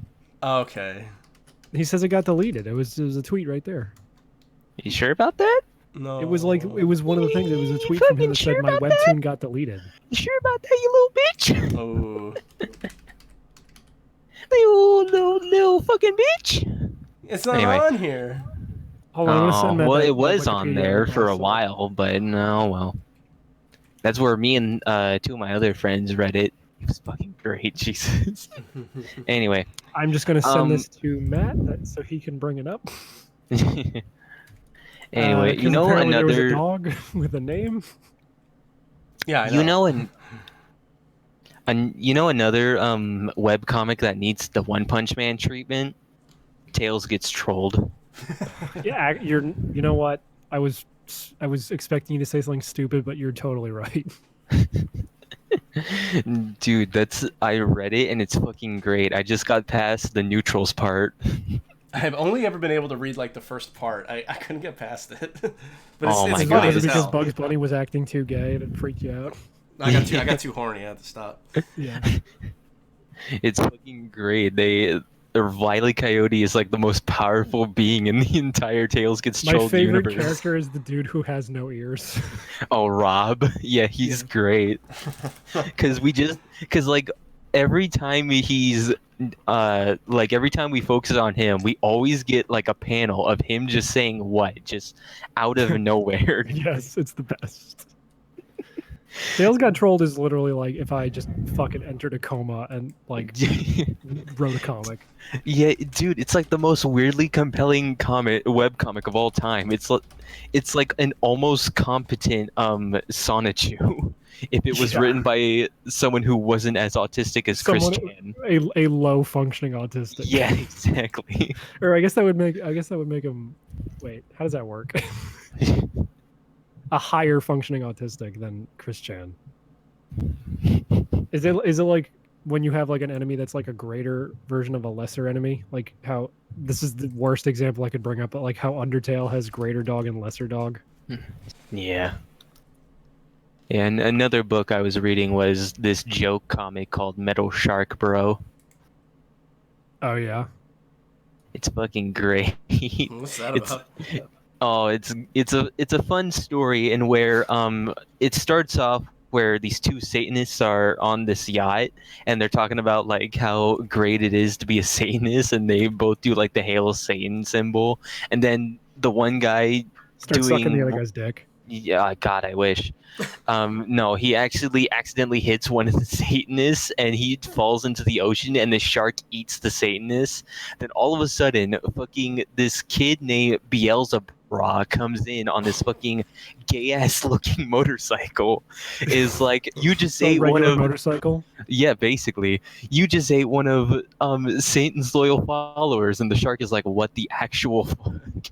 And so then Beelzebub is like, now you must take his place, and he turns Shark Bro into like this human hybrid, like clearly like someone's DeviantArt OC they made back in church school. Nothing personnel, kid. Yeah, nothing person L kid 0. Yeah, and it's fucking great. The writing is perfect because when Metal Shark Bro turns into this humanoid hybrid, he's like, "What the fuck is this furry shit you just turned me into?" Oh, yeah, that's great. You might have to Yeah. send me that. I might need to read that. Yeah, and then he fights like some ninja nuns later, and then he fights like a mecha nun. Are they sexy? Unfortunately, no, they're all covered up because nuns and shit. Oh, I mean, covered up nuns can still be sexy. I mean, look at Double from Skullgirls. Oh man, it's great too because the church gets involved, and the church is like the ultimate joke because the Pope is like, ah yes, a humanoid shark hybrid, just as it was prophesied in the Bible. And one of the guys is like, sir, where in the Bible does it say that? The real Bible, the one with the dinosaurs and black Jesus. Oh, speaking of Satan worship, the further I go down Ghost's discography, the more I like each album. Yeah. Like the first one's kind of meh, and then like I listened to Melioria the other day or whatever that album's called. I'm like, wow, this slaps. So this, yeah, I'm very excited to listen to Prequel. Pre-con? Yeah, Precom. And Pre-coming in your ass. the lead single from that album, Dance Macacum. Dance Macumber. This album really slaps my cum. Yeah. No, but I actually really do like Ghost. I was kind of shocked. Oh, good for you. Based on how like I was on the first album. Yeah, and then there was this other series that's sort of similar to Metal Shark Bro called Murder Falcon. And apparently it's about I haven't read it unfortunately, but from what I can gather, it's about this fucking fat blonde kid who's this rocker as well, and all of a sudden this fucking buff ass falcon with a robotic arm comes in and starts hanging out with this kid. Fucking Blake says, imagine Dog Nigga with the production value of The Simpsons. Oh, so you mean Dog Nigga would be singing about how he's the only person in America, and then a bunch of congresswomen would come out of a photo and fucking start berating him. Oh my god. God, how terrible was that shit? It wasn't even like funny. Or like, No, I'm sorry, it wasn't. wasn't even a good, like, the song didn't even sound good. No, it was, yeah. I was just like, wow, this is the most creatively bankrupt thing I've ever seen in my life. I've never seen Family Guy. What are you talking about? Oh, there's this one episode where Peter turns into Donald Trump, and then Meg turns into AOC and punches him in the penis, and then he fights the evil chicken for 15 minutes. When I was at the comic book store today, there was a comic book called Talk Bernie to Me. And it was about Bernie Sanders. Jesus. And like you open it up and it's like, it's like what everybody does with the they have an imaginary argument with someone, the straw man thing. Yeah. And it was like literally it said, why does Bernie have to be so Jewish? It's not like he has to. It's not like that. It didn't make any fucking sense. And I wanted to ask the guys because there was no price on it, and I'm like, so how much is this? And then whenever they said, I I thought was you were like, about to say, I wanted to ask these guys, why did you write this comic? Clearly No. you sell it, so. No, I was gonna say, I didn't have the balls to do it, but I wanted to ask, so how much is this? Whatever they said, I was like, yeah, but shouldn't it be free? Oh yeah, I was gonna say, just take it. It's free. Yeah. But it's see people getting really mad at that $6 fucking, apparently, and it's just stupid. You see people getting, not people, that one guy getting really mad at Socialist Monopoly. Why is it? What's Socialist Monopoly? Yeah, what is that? They made a socialist version of Monopoly, and it's basically like a joke version. And this one guy was getting super mad about it on Twitter. He was just like, "This isn't actually how socialism would really work. They make you put money into the community. They don't."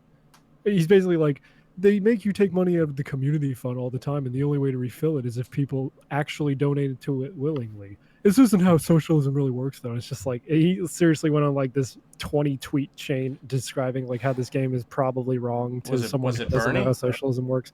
No, Yeah, was it some Bernie in fag. the skies? Some other fag.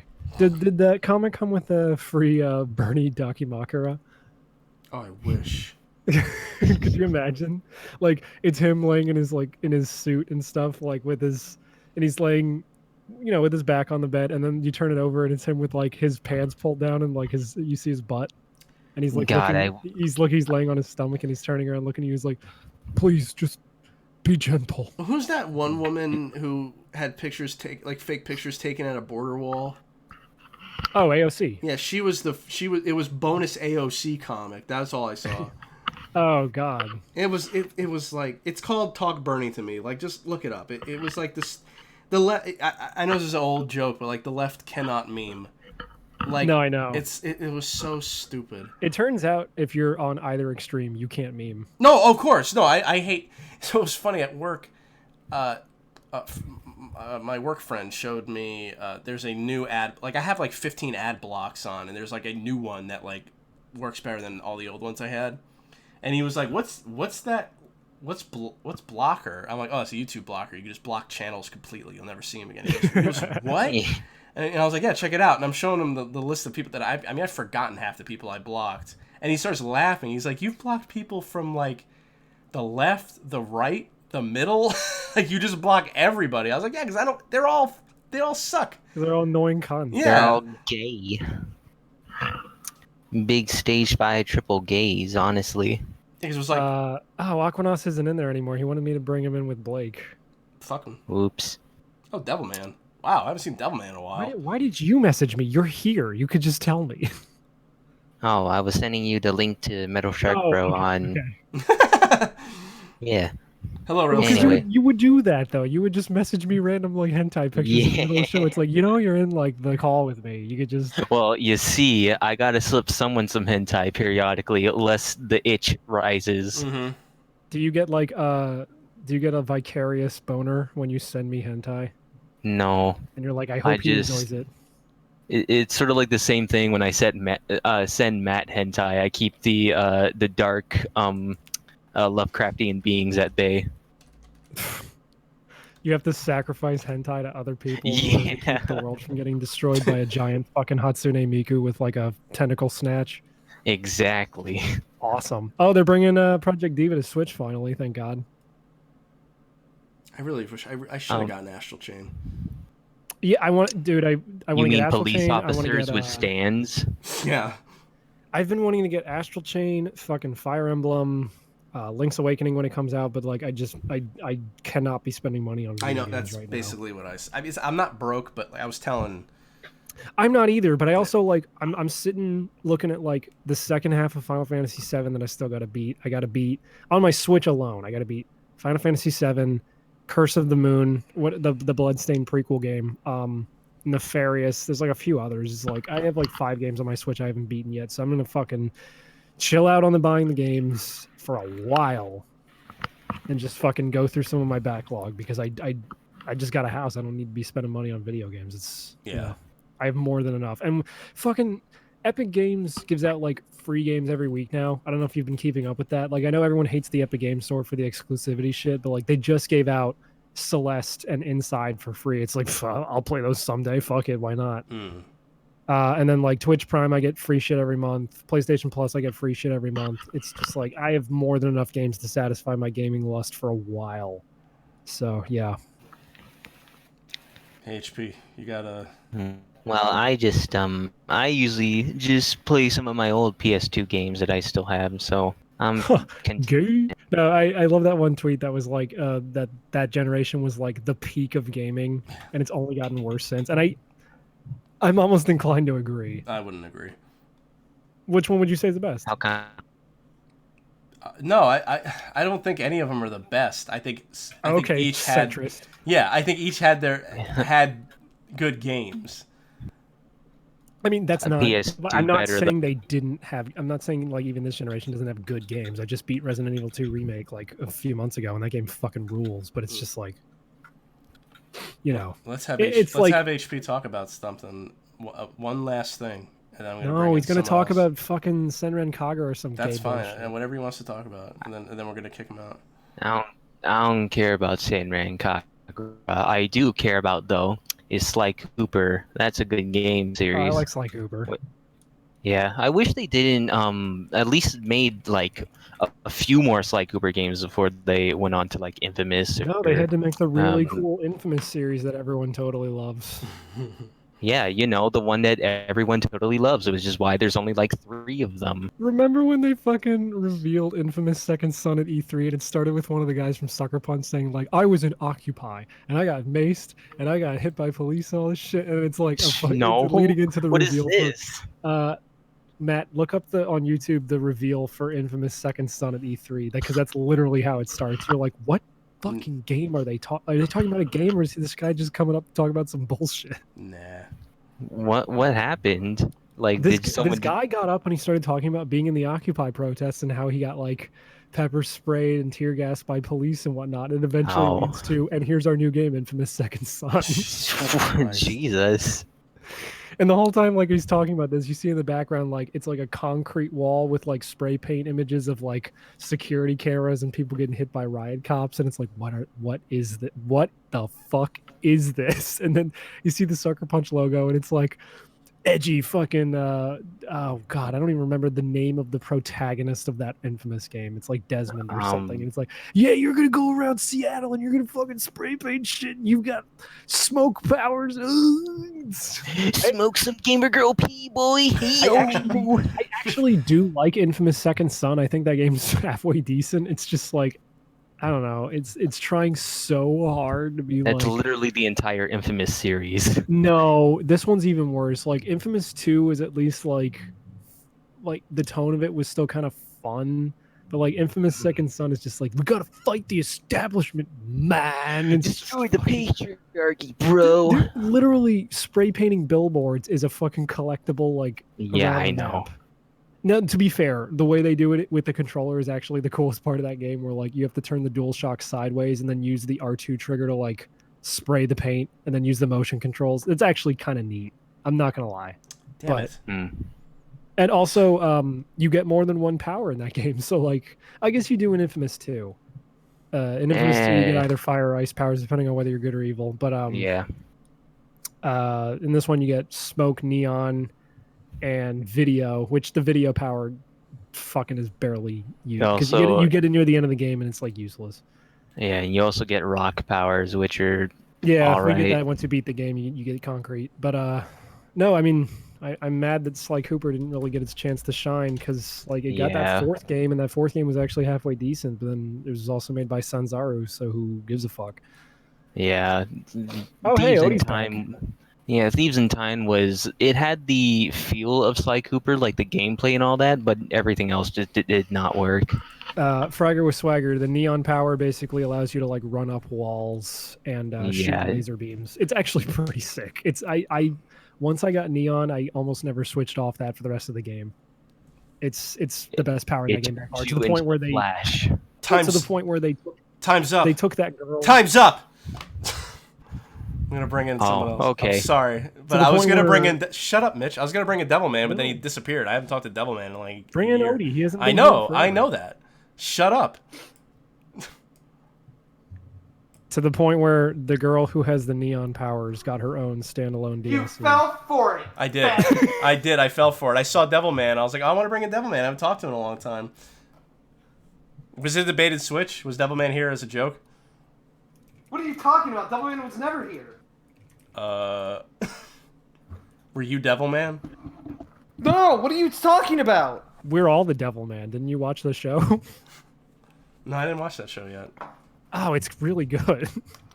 I haven't watched your new video yet. I only watched a few minutes of it. At first, I didn't understand what you were saying about eating as being like a social thing, and then because I eat by myself all the time, but then I was like, yeah, but I don't like eat in silence.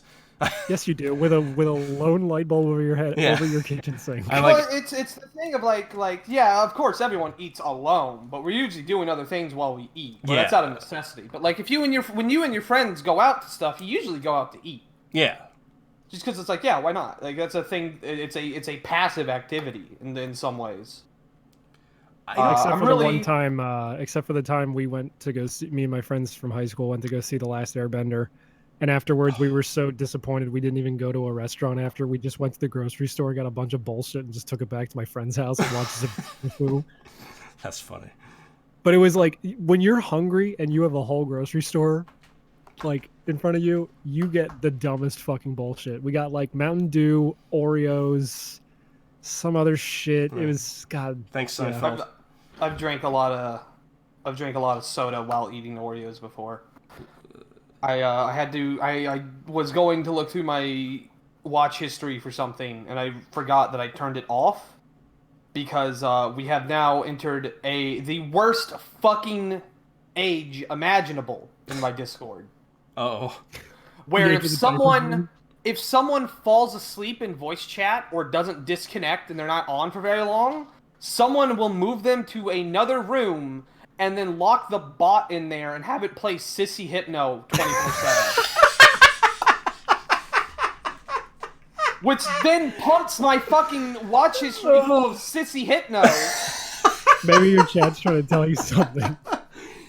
I've been seeing a lot of that in Pornhub. Like, Pornhub fucking terrifies me. Pornhub has now turned into Sissy Hypno, source filmmaker, step sibling fucking, and then that one guy who doesn't actually make porn, but he like titles it like it's a porn, but then it's always wholesome videos. Oh god, what the fuck did he just... What is this? Oh, that's a really good one. That's a good edit, Seb. Have you not seen the original of that? Because the original of that is like one of the funniest things I've ever seen. No! Why does this feel it's so much better than before? Because you were a steel type and I'm a fire. You have double damage in battle, but double the pleasure in bed. Yeah, what was the original? The original is a Lucario fucking an Arcanine. Oh. And he's like, oh, why does this feel so good? And the Arcanine is like, because you take double the damage in battle, but double the pleasure in bed. Okay, so now, Sebastian, I need you to edit that picture. Oh, there it is. I need you to edit the picture that you did with us, but I need you to edit the speech bubble so they're saying, why am I so bald and why am I so pig-like in appearance? There's a really good one that Aquanaz found last night. That's a Lapras who's saying, oof. Yep, that's a whole Pikachu in my pussy.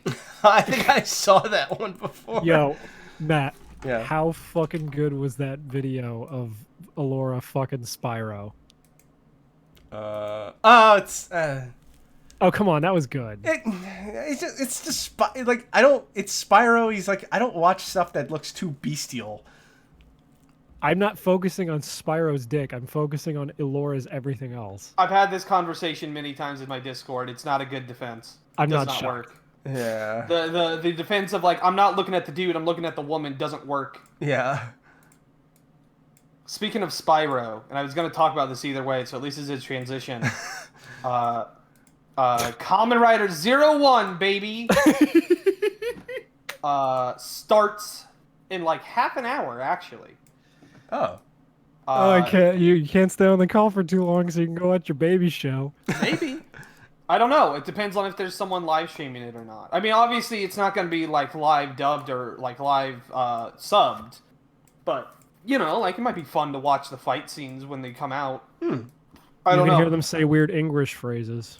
Dude, the belt this year is great because it writes little haikus in English, and it's voiced. It sounds like it's voiced by Microsoft Sam. Oh God. Oh Christ. So there's one where it just says, hold on, let me see if I can find it. Oh, try to outrun this demon to get left in the dust.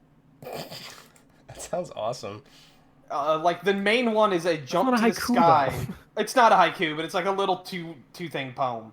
Haiku is what's a haiku but a short poem? Who gives a shit? No, you're right. Anyway, so I'm excited for that. But there's a clip of music from it that sounds like someone overclocked a PS1 while playing Spyro. Oh, so it sounds like Stuart Copeland, It's like just very, fucking going at very it with like weird. a drum machine. Yeah. I mean, I don't know if you can fucking play it on your Probably thing or not. whatnot. For whatever reason, even Japan does not care about copyright law when they're stealing other people's copyright. But when Yeah. you play something from Japan, like they fucking hammer you. Maybe, but I mean, like, I didn't know if you could even listen to it on the podcast if you had I don't fucking know. a setup. But anyways, if you want to listen to it, there it is. It reminds me a lot of like the desert world in Spyro 1, but it's it's like a Nightcore version of it. Yeah, shut up and enjoy the Nightcore. Nightcore is the funniest thing that exists. It is, yeah. It's pretty good. It's going the as opposite hard of as it Vaporwave can. somehow. Sorry, I keep cutting you off. You do. So that's kind of where most of my interests have been lying, is getting ready, because I'm excited. Other than that, What's your favorite Nightcore song? I like that Rockefeller Street one is pretty good. What's your favorite Nightwish song? I don't know who that is. It's a band. Never heard of them. They are like an operatic metal band, and they once did a full album cover of The Phantom of the Opera. That's gross. Yeah. Other than that, I remember. I'm sorry. Just real quick anecdote. I remember it was the last time we were at MagFest, and it was the day we were leaving. It was like Sunday morning, and I went over to the console room so I could play Rock Band one more time, and someone picked Amaranth by Nightwish, and I played drums to that, and I was like, fuck, I forgot how much I love Nightwish. Anyway, sorry. I've been playing Astral Chain. Yeah, I want to get that, but... Oh my god, so you convinced me to buy... Travis Strikes Again. Travis Strikes Again when I was telling myself I didn't have the money to buy it. Convinced me to buy Astral Chain. It's very appropriate that you bring that up. Because I've been watching... So from launch from Astral Chain, I was like, I'm going to get Astral Chain. I like Platinum games. I like action games. Character action games are my favorite brand of games. And I every time I watch gameplay of Astral Chain, I'm like, this is clearly incomprehensible visually. Like, this is... I understand what's happening on screen. I don't understand... Like, if this was any other developer in the world, I would say, this is clearly a game that plays itself. But it's a Platinum game, so I know it isn't. So I've been very curious to see how it plays. And some of the gameplay I was looking at, I was like, this looks a lot like it might be Metal Gear Rising 2 in disguise. Ooh, you've piqued my interest. Very, very excited by that prospect, as Metal Gear Rising is one of my favorite games. Well, it'll only work if when you're fighting a boss and you get the upper hand on them, the lyrics kick in. They might. I've been playing it on Switch, and I've usually been playing it on Discord. I'm still very early into the game. Right. And I do think there is some of, it's very clear some of the ideas they wanted for Rising 2 ended up in this. Like, the Zandatsu is in this. Oh, no shit. Identically in this. No shit. You press the button, and a line appears on screen, and you twist it, and you cut it, and you cut things. And you cut it. You cut in the middle of a red square. Yes. Oh my god. The first time they show it to you, you have to cut like a dude's left arm off. No fucking way. Shit.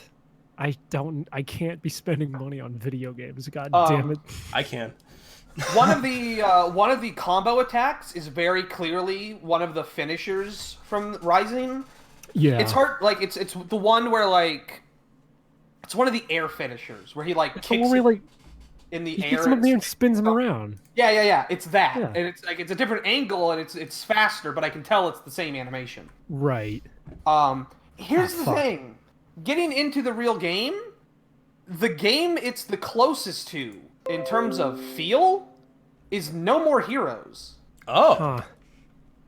Okay. So, when you first play it, for the first 2 levels, the game is very slow, and not really all that fun, to be honest. You have no combos. Your character has a basic combo. And the trade-off is that you juggle weapons. Similar to Dante in Devil May Cry, where you only have 1 or 2 combos, but the idea is you're swapping between different weapons. Your stand thingy is automatic; it fights on its own. Okay. So it's like a dog. Where Devilman actually described it perfectly. Where what it is you pull it back to not attack, and then you let it go, and it will attack freely. And for the first 2 levels, that's all you do. And it's kind of boring. Is it kind of like 9S? No. No, it's very different to 9S. It's not quite like V from Devil May Cry 5 either. Okay. Which is the more obvious parallel. Right. I still haven't played that. I own it, but yeah, I'm going through 4 first. Yeah. So what happens is when you get to the point of like the big story beat, you have a new maneuver where what it is in your combos, you and your stand will become in sync, and a like prompt will appear, or like you'll do something and then the screen will lock, like it slows down and a blue light appears, and then you press a button and you and your stand do a combo together. Okay. And you can chain them together 2 to 3. And if you do like a perfect dodge, you can get one of those combo attacks for free. In practice, it feels almost identical to doing one of the finishers in No More Heroes. Okay. It's that level of speed. It's that fast, and you're doing slightly more of those because they're not instant kills. When you do them, they're heavy attacks, but they don't instant kill. So you'll do 3 or 4 on the same character, or on the same enemy rather. And the prompt is interesting. It's slow enough that if you're paying attention, you can get it every single time. But if you're not paying attention, you're going to miss it. Right. And I'm a little behind everyone else in my Discord because I wanted to finish 3 houses before, and I was at the last mission, and that last mission's a motherfucker. And I just haven't put quite as much time into it. But as I understand it, they start to do things where, like, the main crux of the gameplay is switching between your stands mid-combo. And there's some stuff you can do in there where, like, you'll do one of those combos with one stand, and then automatically switch to another who will continue that combo. So it's kind of like how people can get crazy combos in Bayo by, like, switching out the weapon sets mid-combo? Sort of, but more deliberate. Like, it's sort of like in how Metal Gear Rising, if you were really good, you could get, like, 4 or 5 spinal cords in one go. Yeah.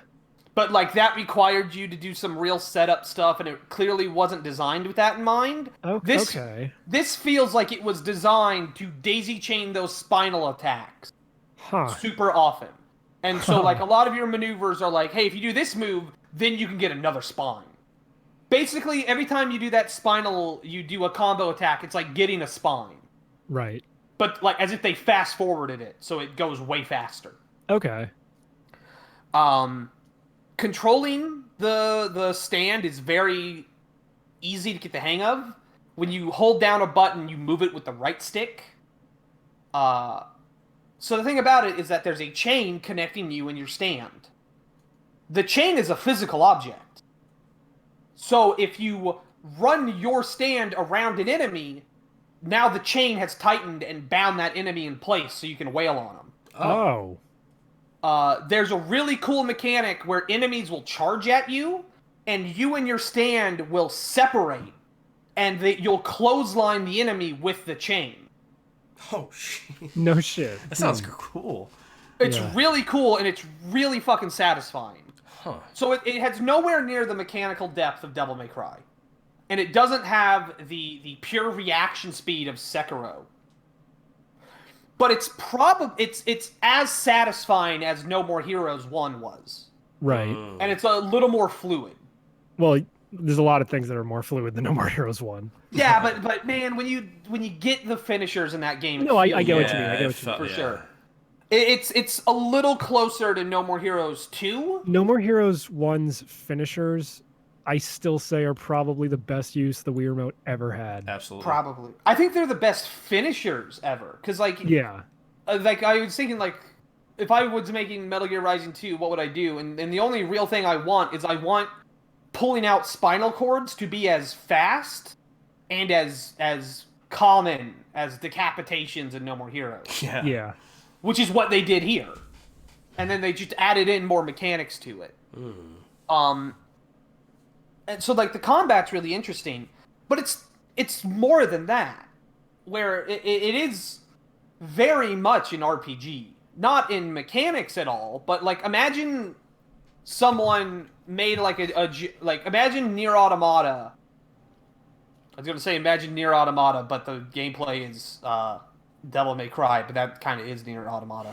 Yeah. It's very similar to like imagine Nier Automata if it wasn't open world. Okay. So you drop into an area because you're cops. You're in an area like, okay, go ask around and talk to the locals and get information, and you can do little mini quests with them and collect items and shit. And it's like very lo-fi. It's nice. You're not fighting anything. You're just sort of getting immersed. Would you And say it's the then- level structure of like Revengeance or Bayonetta, where it's a lot more linear? It's linear in that... No, I wouldn't. Because in those games, it's just action, right? Okay. You start a level, and then maybe in the first level, there's civilian stuff. But you start the level, and then it's combat encounter, combat encounter, combat encounter. That's it. Right. In this, you're walking around and talking to NPCs, and you're doing little side quests with the NPCs. But in like a smaller open world. And per se? like a micro hub. It's sort of like Sly 2. sort of actually, because the way they do it is a lot of those areas are built where the answer is not like talk to person A and then talk to person B and then go back to person A, but like using your stand in weird ways. Okay. Because one of the mechanics is if you can do a thing where if your stand is away from you, your stand will pull you towards it. And you can use that to get across like gaps and shit. So like in the one level, like there was a drone that had crashed and it was stuck on like a piece of scenery or some shit, and a cop needed help getting it down. So I had to use my stand to sort of like traverse the fire escape to get to it. It's very hard to describe, but when you play it, it's very clear. It's super intuitive. Yeah, it's like Okay. like imagine it at the start of every level in Metal Gear Rising. Or imagine in between levels of Metal Gear Rising, you're in your base and you're talking to the people in the codec. Okay. And then like when you drop into a level, you're walking around and asking civilians questions about the enemies and shit. I mean, it sounds a little like the original Deus Ex. It's very similar, actually. Of like it's similar in scope to that, where it's like it's very small. It's like maybe a city block Yeah. of people to discuss with and things. But once you leave that area, you're gone. You're not coming back to it. Gotcha. You're not filling up a list Borderlands style that you can come back to at any point. Like Right. when you move into the combat section, you're not going to be able to go back and talk to those people again. So how are the characters in the story? Is it like fun? I think I hate them. Oh. I don't know though because I'm so early. Oh, okay. How many cats have you interacted with? At least one. I might have interacted with more, but there's one that's a prominent plot point. Okay, cool. The premise is kind of stupid. Wow. Well, no, the premise is fine. The premise is that monsters from another dimension have invaded Earth and destroyed most of it. So, like, Japan is, like, the last bastion of humanity, or whatever. and your So even stands... Yeah, or whatever. Your stands... Well, no, people were... Like, if anything, Japan was, like, the last place you wanted to be in Evangelion. Yeah, That's where all the angels went. Yeah. Yeah. So your cop and your stand is one of these interdimensional monsters, and it's one of those things of like only they can attack them, and you have to siphon power from them with the chain in order to actually see the monsters to fight them. You are part of an elite cop unit that your dad runs, and your dad looks like Guts if Guts was drawn by an idiot. So Evangelion. Like he has the same hairstyle, but it's gray and way spikier, and it's too long. His fucking left eye has has like a fucking mark through it, and it's permanently closed. Oh. And he's clearly supposed to be like in his 50s, but he Yeah. sounds like he's 27. Well, Well, that's just anime. It's very weird, and I did not like the way the main character looked. I finally got the main character to not look retarded. But heads up, if you play as a male main character, he has a fucking ugly face. And you kind of need to cover it up with, like, longer hairstyles. It doesn't work if you just give him a normal, like, style. I don't know. This is the kind of game where I feel like I'd play as the chick. Yeah. You're gonna have to see the other one a whole lot anyway. Oh. It's the thing is that the characters are twins, so the one that you don't pick becomes a story NPC, and it's like a secondary like. So that's my main character that I worked with at first. Oh, I see. And he's fucking hideous. He has the face of a child. This is the one I'm going now, and this one works a lot better, I think.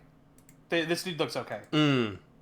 I do like the designs of people. There's a lot of eye patches, a lot of robot eye patches. Like this bitch, who has a medical eye patch. The first character you posted looks like a fucking Gantz character or something. A little bit. He looks he looks like a 10-year-old who's trying to be a punk. Except he's 6'3", and he's built like a fucking brick house. You don't have a whole lot of customization when it comes to the characters themselves. It's really just hair and eye color and skin. But you do have like a lot of costumes shit that you can do, and you can customize your stand. So you can there does seem to be like later on it looks like a dude looking about how you.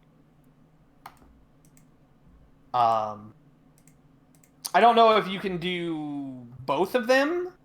I didn't bother to try. It'd be interesting if you would be able to, like, change the way both characters look, since you have to see them both all the time. Because you could do that in, like, Fallout 4. Yeah. But there was no reason to do it. No. Because the person died. Yeah. Yeah, so even though I'm very early, fucking Sebastian says you could be black and your twin will still be white. That's fucked up, yo. Well, it is pretty funny, but the sort of way they do it is that, I guess it doesn't answer it, but the answer is that your dad adopted you, the dude who runs the cops. Well, yeah, it's just like Gumball, because you know that goldfish is black. Yeah. Oh yeah, that was I always thought that was like a cute little thing they did, that they actually just had a pet goldfish that just became a person. Yeah, I love that show. It's a good show. Gumball's great. That's why he's named Darwin. Oh. Because he sprouted legs. I thought it was because he was black. Yeah. That too. Darwin was a real nigga. Just That's why he spent. That's I why think he I'm spent all that thinking time with from, monkeys. Oh no. I was talking about something else and trampled over your really great racist joke. We've made a lot of great times in the Discord recently. I believe it. We have a child that we've sexually harassed for 2 weeks. Oh. That's a good thing to admit on a podcast. Yeah. Was it Juice? No, there's some fucking she-male named Sheep. Oh, is that the suicide sheep person that joined the Discord like not 10 minutes, 15 minutes ago? Yeah. Oh, that's good. I should probably kick them out. Whatever. Why? They're not actually a kid. They're like 17. It's fine. Okay. That's a kid. But whatever. It's legal in the states that we live in. Is it? Yeah. I know it's legal here. I don't know about Matt. Am I the one sexually harassing him? No. Well, then Matt better. I guess Matt better stay clear. But that doesn't mean the rest of us can't have. That doesn't mean the rest of us can't have fun. Brown people on Anyway. the moon. Matt, have you ever tried to fuck a 17-year-old in Delaware? What? Have you ever tried to fuck a 17-year-old in Delaware? No. I won't tell. Wait, yes, but I didn't know. I didn't know, and she didn't remember it, so I didn't remember it either. And she had a penis. And she had a penis, so it was fine. I forgot that Delaware was a state. I know. It's the first state. Did you watch any of that? I mean, I watched the whole thing. Did you watch that Pro Jared, he did nothing wrong video? Yeah, I did. Wasn't it fucking ridiculous? A little bit, but it was ridiculous. But I mean, he did nothing wrong. It turns out. Well, yeah. I just thought him it was the same with his letter that he basically he shifted blame to the victims, the supposed victims. I mean, they weren't victims; they were obviously full of shit. Yeah, well, that was the thing. Is like everything else is sort of like it's funny. Yeah. Oh, it's whatever. definitely funny. Yeah. The child porn stuff was the most serious stuff, and he debunked it pretty definitively. Like everything else is like whatever. You cheated on your wife. Yeah, I never. You guys cared. were like estranged. Who cares? Yeah. The little rant he went on about how bullying is wrong was really funny. Yeah, that was funny. And that the whole was thing, funny that the Game Grumps. Yeah. I he like fucking, how he clearly like made himself look as disgusting as possible. Oh yeah, yeah. And then at the end, I forgive you. Yeah, like shut up. Yeah, and also being like, this was a place for adults to express themselves freely. Yeah, I mean, you were asking for tits on your fucking website, dude. Don't try to pretend it was anything else. Like I was like ranting to Christina about like, how does this fucking goblin get people to want to send him nudes? Like, is it just because he's really, a YouTuber? Like, it's disgusting. He really does look like if Willem Dafoe and what's the guy with the eyes? Had sex with himself? Steve Buscemi. Yeah, yeah. If Willem Dafoe and Steve Buscemi had a weird fucked up baby in that movie, Existence. And it's like he's like eternally horny on main.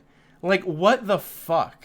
He's like, honestly, it might just be that like the real thing is like, even though he was very clear that he was actually asking people to make sure they were adults and everything. Yeah. It's mostly the fact that it was fucking kids. Like, those are the only people who are naive enough and fucking desperate enough for attention that they would do it. Yeah, okay. Yeah. I just thought it was funny, too, because it was like, I didn't know it was two guys. And then I thought it was funny how the one, like, definitely looked like a fucking, like, looked younger than they even were. But I like how Sebastian in the Twitch chat says the words brown bricks, and my brain just automatically says it a certain way. Yeah, brown bricks. We've been for the last like 2 weeks, we've done nothing but make brown brick jokes at each other. Because your icon right now for your Discord is Inspector Gadget, so of course you have. At one point, fucking Perezi was like, "I don't want brown children on the move." That's what Blake's doing. He's saying brown. Yeah, I don't want brown people on the moon. They will eat everything. I literally laughed for a good 25 minutes at that. That is really just because the idea of like you bring black people to the moon and they just instinctively start eating the steel beams of the base. Well, yeah, they ran out of chicken sandwiches at Popeyes. That was a fun thing, by the way, for me to not have. Like, I was so busy moving that weekend that I'm like, why are people freaking out about Popeyes? What is going on? I caught it. I did not know about it at the time, but I actually went to I walked over to my local Taco Bell because I'm a monster, and there was a line of fucking cars. They're like, oh no, here he comes. There was a line of cars coming out of the Popeyes almost into the highway. But I didn't think, oh, there must be something happening. My immediate thought was like, oh yeah, the food stamps are in. Because that's why I was going to the Taco Bell. Real talk. These chicken places need to people with these chicken places need to fucking stop. Because I can't go to Chick-fil-A without the line wrapping around the fucking building twice in the drive-thru. We gotta stick it to those faggots. Look, I want to point something out here, right? At no point in that Popeyes thing did I mention race at all. Your mind filled in the blank. Yeah. No, and I thank you for it. I'm just saying, I'm tired of not being able, I can't go to Chick-fil-A because the line's always fucking crazy, and now apparently Popeyes too because they got fucking sandwiches. I said food stamps because I live in a low-income area, but it is not necessarily a black area. Black. No one was calling you racist. I'm just mad that I can't get a chicken sandwich without waiting 50 minutes. Maybe you weren't, but there's someone somewhere who was. It was me. No, who cares? Fuck them. It was me. Also, I love how I love how Sebastian in the chat says. Also, I'd send Steve Buscemi nudes if he wanted. Well, yeah. Could you imagine getting that text? Oh my god. Hey, you're my number buddy. You're my number buddy. Your number's one digit below mine. And it's like, hey, it's Steve Buscemi. Can you send me a picture of that asshole? Yeah. I'm at my cousin's house, dog sitting for them. I have been all week. And they have a much nicer house than my family does. So their bathroom has like proper lighting and like a well-sized mirror, and under proper lighting and a conditions, under proper lighting conditions, turns out my cock looks pretty big, so I'm feeling pretty good about that. Oh, Nice. Get those Tinder pics retaken. Dimly lit Tinder pics in a ratty old bathroom. No toilet. No toilet. There's a toilet, but there's a poop in the toilet in the background. Like an unflushed turd. Oh god. But it's like the coming back. world's It's crawling out of the toilet. Yeah. Moving. It's like the world's biggest shit. Wait, wasn't there a picture like that? Or I feel like I've seen a picture like that. I'm sure I have. It's the internet. I did that when I was messaging a guy on Facebook Marketplace right when the Super Nintendo Mini came out, and I was fucking with this guy because he wanted $150 from one, and I saw he had like 5, so I was like, oh yeah, $30 for a Super Nintendo Mini for all 5 of those. That's a great steal. I'll take all 5. And he's like, no, it's just for one. And eventually I was going back and forth with this guy, and then when I got one like the next day at a store, I fucking took a picture of it, but I made sure there was a turd floating in the toilet in the background. I'm like, yo, dude, I got one. Fuck you. Oh my god. I remember that. And he's like, leave me alone. Leave me alone. You know, because I started eventually, I told this story like a year or two ago on the podcast, whenever the Super Nintendo Mini came out. Yeah. But I made sure that fucking text chain back and forth turned into me just talking about Emotion by Carly Rae Jepsen. Did you message him back like, "Hey man, I got the mini, and you even gave me a little snack to go with it. Thanks, man." No, I made sure. I just made sure there was a turd in the toilet in the background because I thought it'd be funny. But also, like, the immediate texts before that were me like, I don't even remember what the texts were. They were just like, it was me listing off the tracks from Emotion by Carly Rae Jepsen. He's like, please stop texting me. Please stop texting me. Leave me alone. I should really read those verbatim because they were so fucking funny. See, the thing is, on like Discord and stuff, they can report you and have you removed. But if you're just texting them, there's nothing they can do. I mean, it's Facebook, so I assume it's Facebook, so I paying for the assume they can get service. me removed very easily. But also, I wasn't doing anything. I wasn't harassing them. I was just telling them the tracks to a stupid CD I like. You're the reason why I fucking quit Facebook. Yeah, I was the one putting those ads up on your wall. Yeah, I was the guy. I was the guy you were texting. I was one who had the 5 SNESes. Yep. I also watched some Borderlands 3 gameplay for the first time. Oh man, how many funny memes are in all the dialogue? We weren't really listening, but I caught 1 or 2. Does Claptrap come out and start doing a Fortnite dance while Old Town Road plays? Because that one age badly. He was in it, but I don't think he did He's the anything. mascot. I don't know if you're joking, if this is the joke you were making, but they did put Claptrap in Fortnite. Oh. Because Borderlands 3, it's an Epic game exclusive, so they're doing a Borderlands crossover thing with Fortnite right now. I really hate having like power to will things into this world. Fortnite dances are funny. No, but like it's Borderlands, so the actual memes they would be referencing is like Claptrap would come out and be like, "Turn down for what?" And then like he would have like a Pepe face. And Does Shane Dawson fuck his cat in Borderlands 3? Hopefully. Who's Shane Dawson? I was very that worried. guy fucked his cat in Borderlands 3. Oh. I was very worried there was going to be a furry character in Borderlands 3, but it does not seem to be. I was mistaken. Well, isn't the guy who makes that game too busy like playing his guitar and talking about sock puppets? What, Randy? No, the sock puppet thing was what's his face? Yeah, the Psychonauts guy. Yeah. It has gotten to the point where I actually can't tell the difference. Like, if you mention Randy Pitchford, Cliff Blazinski, or Justin Roiland, I just picture the same. They're like in a guy. They're in a I don't think mob. Justin Roiland doesn't deserve to be in that crop. Yes, he does. He's an unfunny faggot. No, Justin Roiland is fine. It's Dan Harmon's the problem. Yes, Dan Harmon's an asshole. Okay, well then why is it that everything I've ever seen Justin Roiland involved in is an unfunny piece of shit, and Dan Harmon made Community, which is at least funny at times? That Invader Zim movie's pretty good. That Invader Zim movie is pretty good. Wait, was Dan Harmon involved with that? No, but Justin Roiland is. Oh. Yeah, it was good. I liked it. No, he's the breakfast robot. Yeah, he's like the voice of the breakfast robot. That doesn't mean he wrote the damn thing. Okay. And you can Lawbreakers tell is pretty good. immediately because it sounds like Lemon Grab and Morty. It's the only it's like one of two voices that guy knows how to do. He's like, I'm the nervous voice, and then he does the other voice, and that's it. That's There's Justin a Roiland. it's got there's a thing in Astral Chain, and I thought it might be him. Oh 'Cause it's- Christ! Why would they hire just- him? I was thinking that too. Like, why would they hire him? I'm 99% sure it's not, but it's the same style of like. I don't know about this one. But like, Oh no! Matt knows what I'm talking about. You've seen the trailer for like Accounting, that PSVR game, and like Trover Saves the Universe or whatever. It's all the same. Is like it the Rick one and where Morty- he's like a cloud in a tree or something? This is my yeah, and he's like, tree. "This is my place. Get That out, was get out." retarded. It was Yeah, so well, that's him. stupid. I know, My but it's not his brother, fault, I guess. Well, no, I guess it is. No, his he's fault. the guy. That's Yeah, him. yeah, yeah. My just who my he is. brother was watching gameplay of Trover Saves the Universe, and I was amazed that Dan Harmon is actually in it. I Why? would have figured because Dan Harmon fucking stalked the woman for 3 years. Yeah, yeah.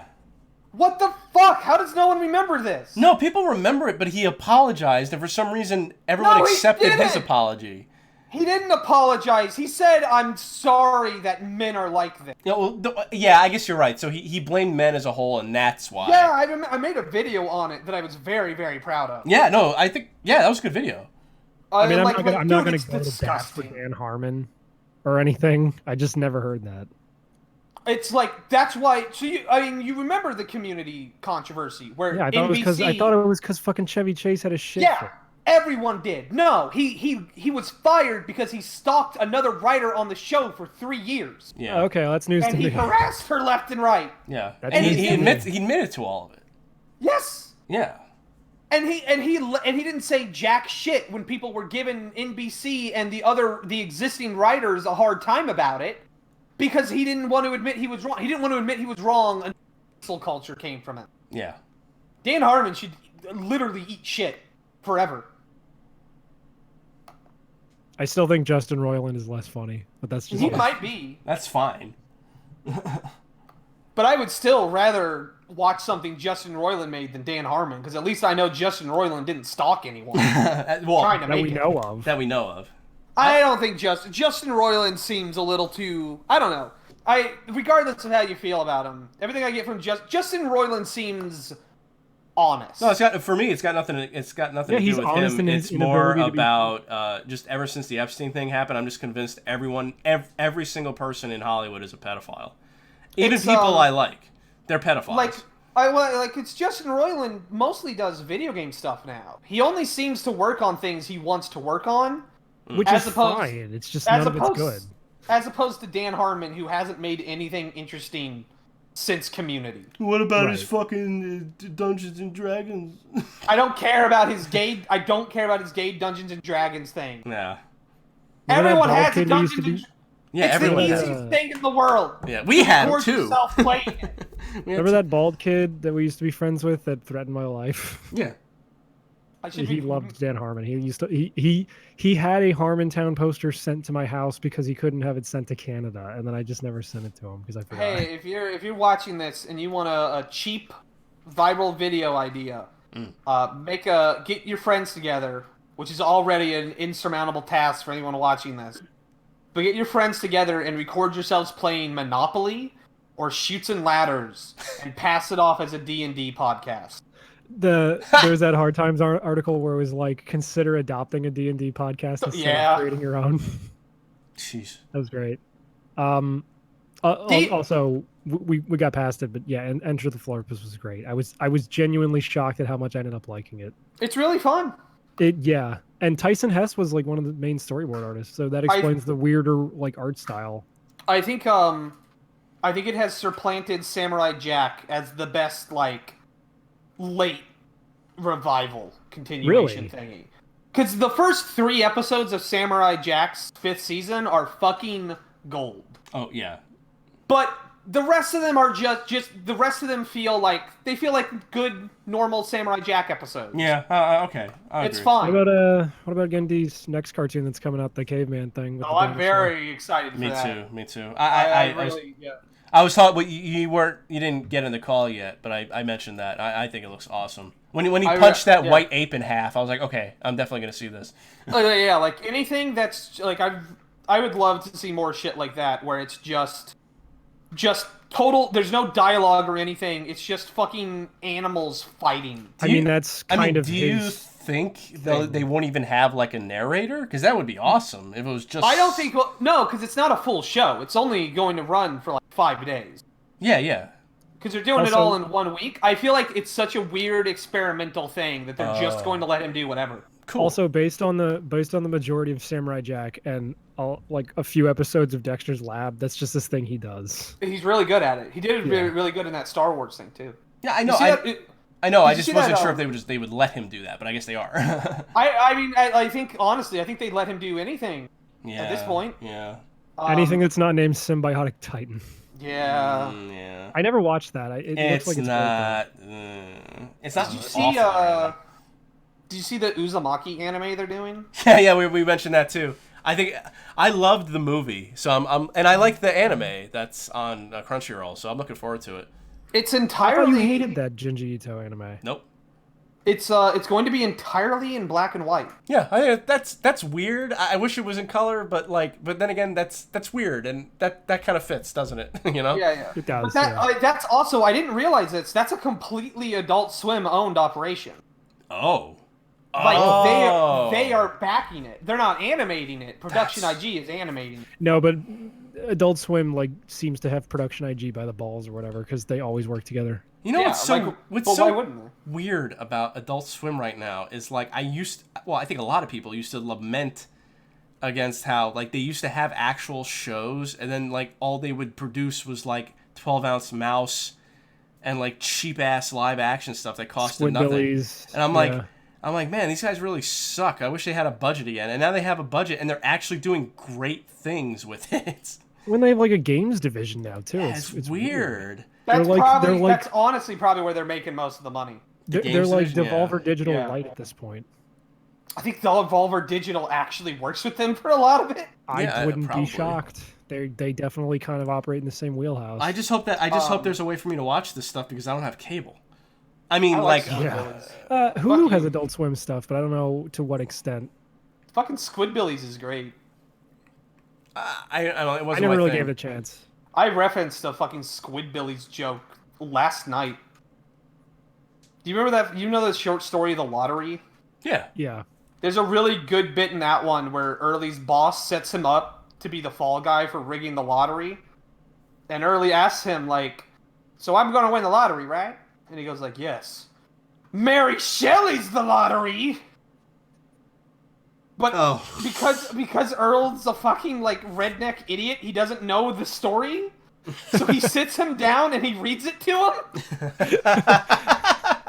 Okay, that's pretty funny. Wait, did Mary Shelley, the chick who wrote Frankenstein, also write that story? I know, but I don't know who actually wrote it. I only know it's a woman, and Mary Shelley's the only female author I know.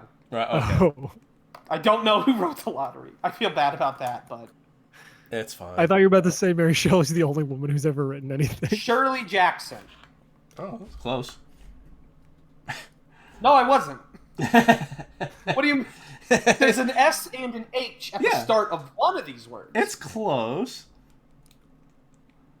Fuck. I haven't been reading the chat for like 10 minutes. Who needs Randy Pitchford when you have Randy Newman? I'm sad Rat's not in here to fucking say something about it. And then Sebastian starts singing short people, but he replaces the word short with gay. Oh, I fucking completely skipped over fucking all the Borderlands stuff I was going to talk about.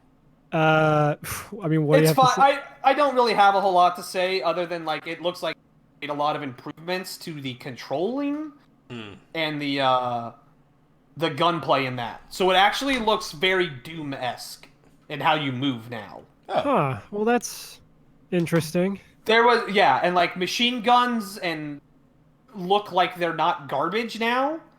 And there was more than 3 types of guns in the video we watched. So it actually looks like it will be pretty good.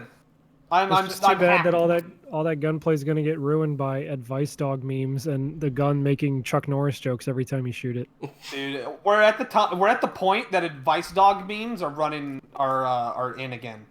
Or vintage. Like now they're coming back. Why wouldn't they? I have not seen an advice dog meme since probably 2010, so Dude, I don't believe think about it this way: the kids who were like born when Advice Dog was coming out are old enough now to make their own Advice Dog. But like when Advice Dog was coming out and those kids were born, they were not using the internet. Like I can't imagine a 1-year-old scrolling through 4chan in 2007. You know what I mean? I'm saying to them, it's not old. They haven't experienced it yet. If you were 10 when Advice Dog was in, you're 20 now. You've never experienced Advice Dog in its prime. That's ample fucking territory. It's like all the SpongeBob memes. Yeah. It's like people SpongeBob memes are like Simpsons memes. They're timeless. No, but I mean, I'm saying it's like people who grew up with Advice Dog will make Advice Dog memes now because like remember Advice Dog? But those kids don't remember Advice Dog. I think that's Odie's point. They've not experienced it yet. So for us, it's old because we went through it and saw all that shit and then developed over it. But a new kid's never done it. Are you saying that this is all cyclical and some kid's going to come up with buy pizza, pay with snakes and put it over a rainbow background with a dog's face completely on his own volition and then not realize it's already been done 10 years prior? Yes. Or I'm saying some kid will see an Advice Dog meme and they'll fall in love with it. And that's all they'll want to do. Are we getting into like the territory where memes can be vintage now? Yes. Yes. Oh, Christ almighty. Fuck. There's one thing I'm trying to think. Like, imagine showing a kid, the worst action movie ever. But if it's the first action movie they've ever seen, that's going to be mind-blowing to them. So there's a kid out there who fucking loves Sucker Punch because it was the first action movie they ever saw. I'll tell you, you know what? Actually, this happened to me because one of the You like Sucker Punch? No, well, I like the one chick with short hair, the redhead. Yeah, me too. Yeah. I fucking watched that '98 Godzilla movie when I was like 3 and I fell in love with it. Oh yeah. Oh. Hell, I didn't even think it was that bad because I wasn't really that familiar with Godzilla at the time. I still kind of don't think it's that bad, but I haven't watched it in a while now. The only scene from that entire movie I remember is like they go down into Madison Square Garden and the black guy was like, "Yo, they fucked up the garden, man." It's just... It's not a black dude, you racist. It's a fucking Italian. The same thing. Yeah, it's pretty much the same thing. Oh, well, I don't know if I talked to you about it, but like I did see Godzilla King of the Monsters, and I thought it was fucking awesome. And now it's out, so you can buy it on Blu-ray. But I saw it in the theater, and I was like, this is the best. Yeah, the movie's great. I really love it. I have a video about a really fucking stupid article I read last night. I read an article that was like 10 monster movies that put Godzilla King of the Monsters to shame. Oh, I did see that fucking clickbait. Do you want to know what fucking... Number 1 on that list was Life, which I've not seen. I never heard of it. Do you know what fucking number 2 was? That stupid movie where Anne Hathaway is controlling a monster halfway across the world. No, that wasn't on it, surprisingly. Oh. Fucking The Predator. What the fuck? The new one. What the fuck? I mean, I like that movie, but that's not a giant monster. No, it's not a kaiju movie. None of the monsters... No, that was the problem. Is they were like, Godzilla King of the Monsters is bad because it's not scary. Oh, it's not a horror movie. None of them... I mean, you can make an argument that the first one was, and maybe the one where he's like a bunch of Japanese soldier ghosts, but like... Yeah, like, maybe 1, maybe 2, but Godzilla has been an action series since Mothra versus Godzilla. Yeah. I'm not even like as like a Godzilla fan like Christina is, and even I know that much. But it's just so fucking weird, and like the rest of the list, it's like they're not even good movies. It's like some of them are okay. Like Krampus is on that list. That's a good movie. I still have to see that. I feel like I'd love that movie. Crawl is on that list, which I hear is pretty good, and I want to see. That's the one. That's the what's his nuts? The Evil Dead guys movie. Oh, Sam Raimi. Yeah, they're trapped in the basement in a hurricane. It just came out. Yeah, it just came out. An alligator show up. Oh. One of them was fucking Alien Covenant, Oh. the worst Alien movie. I just don't understand why critics know have why you- such a hard-on for hating this fucking Godzilla movie. I don't This- know why you would trust anything that a blog posted. We're not. It We're was just- no, it No, was. I It wasn't know. even a blog. It's not like some rinky-dink retard on Medium did this. It was on fucking What Culture. What culture sucks? It Yeah, does it doesn't- suck. It doesn't matter. If a blog posts it, it's stupid. I knew it sucked because they have a section dedicated to WWE. Yeah, yeah. And that was actually what I used to watch. And then it was like every video is basically the fucking same. And I'm like, fuck this. You've seen like no no fucking problems with people who like wrestling. Like what? Like I like Kamen Rider, and it's basically the same shit. Yeah, yeah. But have you noticed that if someone doesn't have a personality, they always like movies, video games, and wrestling. So me and Matt. Yeah. Like those are the three things. Like Movie Bob does it. Yeah. Fucking Razor Fist does it. All It's the other almost like- retards whose names It's I almost can't like remember. nerds don't have personalities. But that's the thing is like people who only talk about video games can have personalities, and people who talk about you can talk about more than those three things. You can talk about any combination of those three things. But if you primarily talk about all three, your opinion's worthless. It's the strangest thing in the world. Yeah. Because like people Sorry on if that Giant Amber Bomb, Alert just came picked up on my microphone. whatever. Who gives a shit about that kid? It's probably dead. Yeah. Like I also- like I don't- the oh, sorry, Giant go. Bomb, the Giant Bomb guys. They play fucking. They talk about video games. They talk about wrestling. Just two of them. That's okay. You can talk about movies and talk about wrestling. That's okay. You can talk about movies and wrestling and games and music and comics or anything. That's all okay. It's those specific three are the devil's triangle of internet commentary. That's funny. I was actually going to say in this episode we talked about 5 of those things. so it's so good. We have personalities. Yeah. Hold on, something keeps hitting my window. I need to see what the fuck's going on. It's probably a moth That's- or... It's probably That's Godzilla. terrifying. The notion of like, hey, something's hitting my window. I gotta go check it out. Oh, I actually want to mention 2 horror movies I watched that weren't really all that scary or anything, but No, it's more terrifying because I'm up in the attic. But no, I forgot the neighbors were setting off fireworks. My bad. so it's more of those Into the Darkness movie series on Hulu. It was New Year, New Me, and I guess I forget what the Thanksgiving one was called.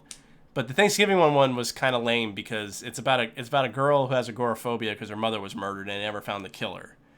But they blow the whole mystery of that the father is a serial killer, like in the first 15 minutes of the movie. So then like No tension. there's no tension. It's just like, okay, now I just have to watch this woman try to not get killed by her dad. Whatever. What's agoraphobia again? You don't want to leave the house Oh, or fear of open spaces.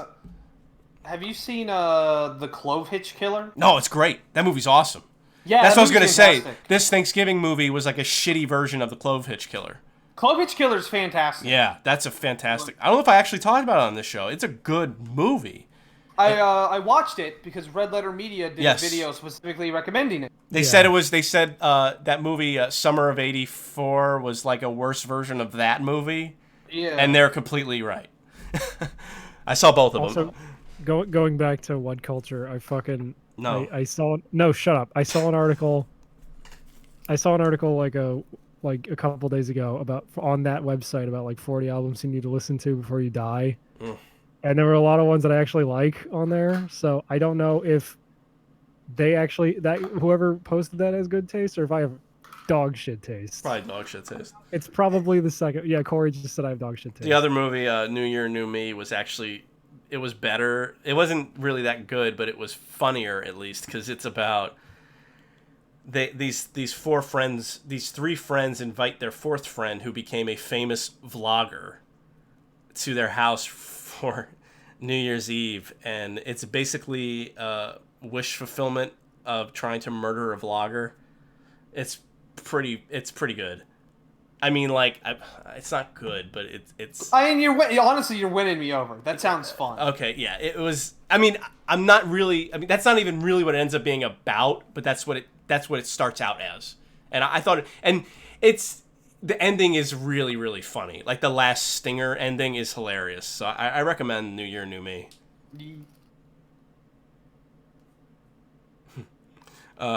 We should wrap it up because I gotta feed the cats anyway. Yeah, I gotta go to Big Lots and fuck my dumb girlfriend. Oh, nice. In Big Lots, yeah, we fuck on the furniture section. Oh, cool. Thanks for coming on the show, Odie. No, that's fine. I mean, I didn't have anything. I was Thanks killing for time. coming back. That's fine. I- If you're killing time. I would have actually come back sooner, but every Saturday, for like the last month and a half, I've been doing something. It's Or just I've slept through it or something. It's just funny because that last episode you were on and you said how shitty it was. It was a shitty episode. And I was, you know, we were like making fun of you during the episode, but then that night and then like the next day, and I'm like taking a shower and I'm like, oh, he's right. This isn't even a show anymore. Like, what are we doing? And I changed the whole thing. No, I didn't change the whole thing. I reinstated like structure, and it's gotten way better. Other people had told me like pretty immediately afterwards that you guys were active stuff, and I was like, I'll probably come back on too. Yeah. And I actually just ended up being busy whenever the show was being made. That's funny. Because I was like, oh man, I did it all for Odie. I did. I jumped off of a building. Oh whoa! Hello. I realized it when it was like the next episode and I wasn't on, and Matt just let fucking Wizard read the Wikipedia article for Diablo lore verbatim for fucking an hour and a half, and I was like, oh no! And he was too busy to interrupt them because he was playing Streets of Rage on stream for the 18th time. Yeah, well, but yeah, okay. So now we have the next segment. We gotta hurry this up because I gotta get to the store. Fine. All right. I'll talk to you later, Odie. Oh, good lord. Sorry, Mortis and Oma. We won't be having you on. I don't even have show notes for segment 1, so fuck you. Well, but didn't we say we're gonna name this episode "Dick Down for Cum"? We can if you want, although I don't call it a comeback because we actually said it this time. Oh, all right. Don't. You know what? We can have your Ahiago face banner for once. Oh, because we're hanging ourselves? No, we'll have an astral chain between our necks. Oh shit. Yeah. Okay, I'm doing that. Okay.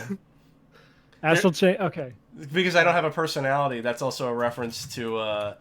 I think it's called the Texas Bullwhip match, where Roddy Piper almost like strangled himself for real because they made it's like you have like a leash around each other's neck with a chain in the middle, and you like whip each other around. Wait, okay. Describe this because I was literally just gonna draw an astral chain binding both of our necks. No, that's fine.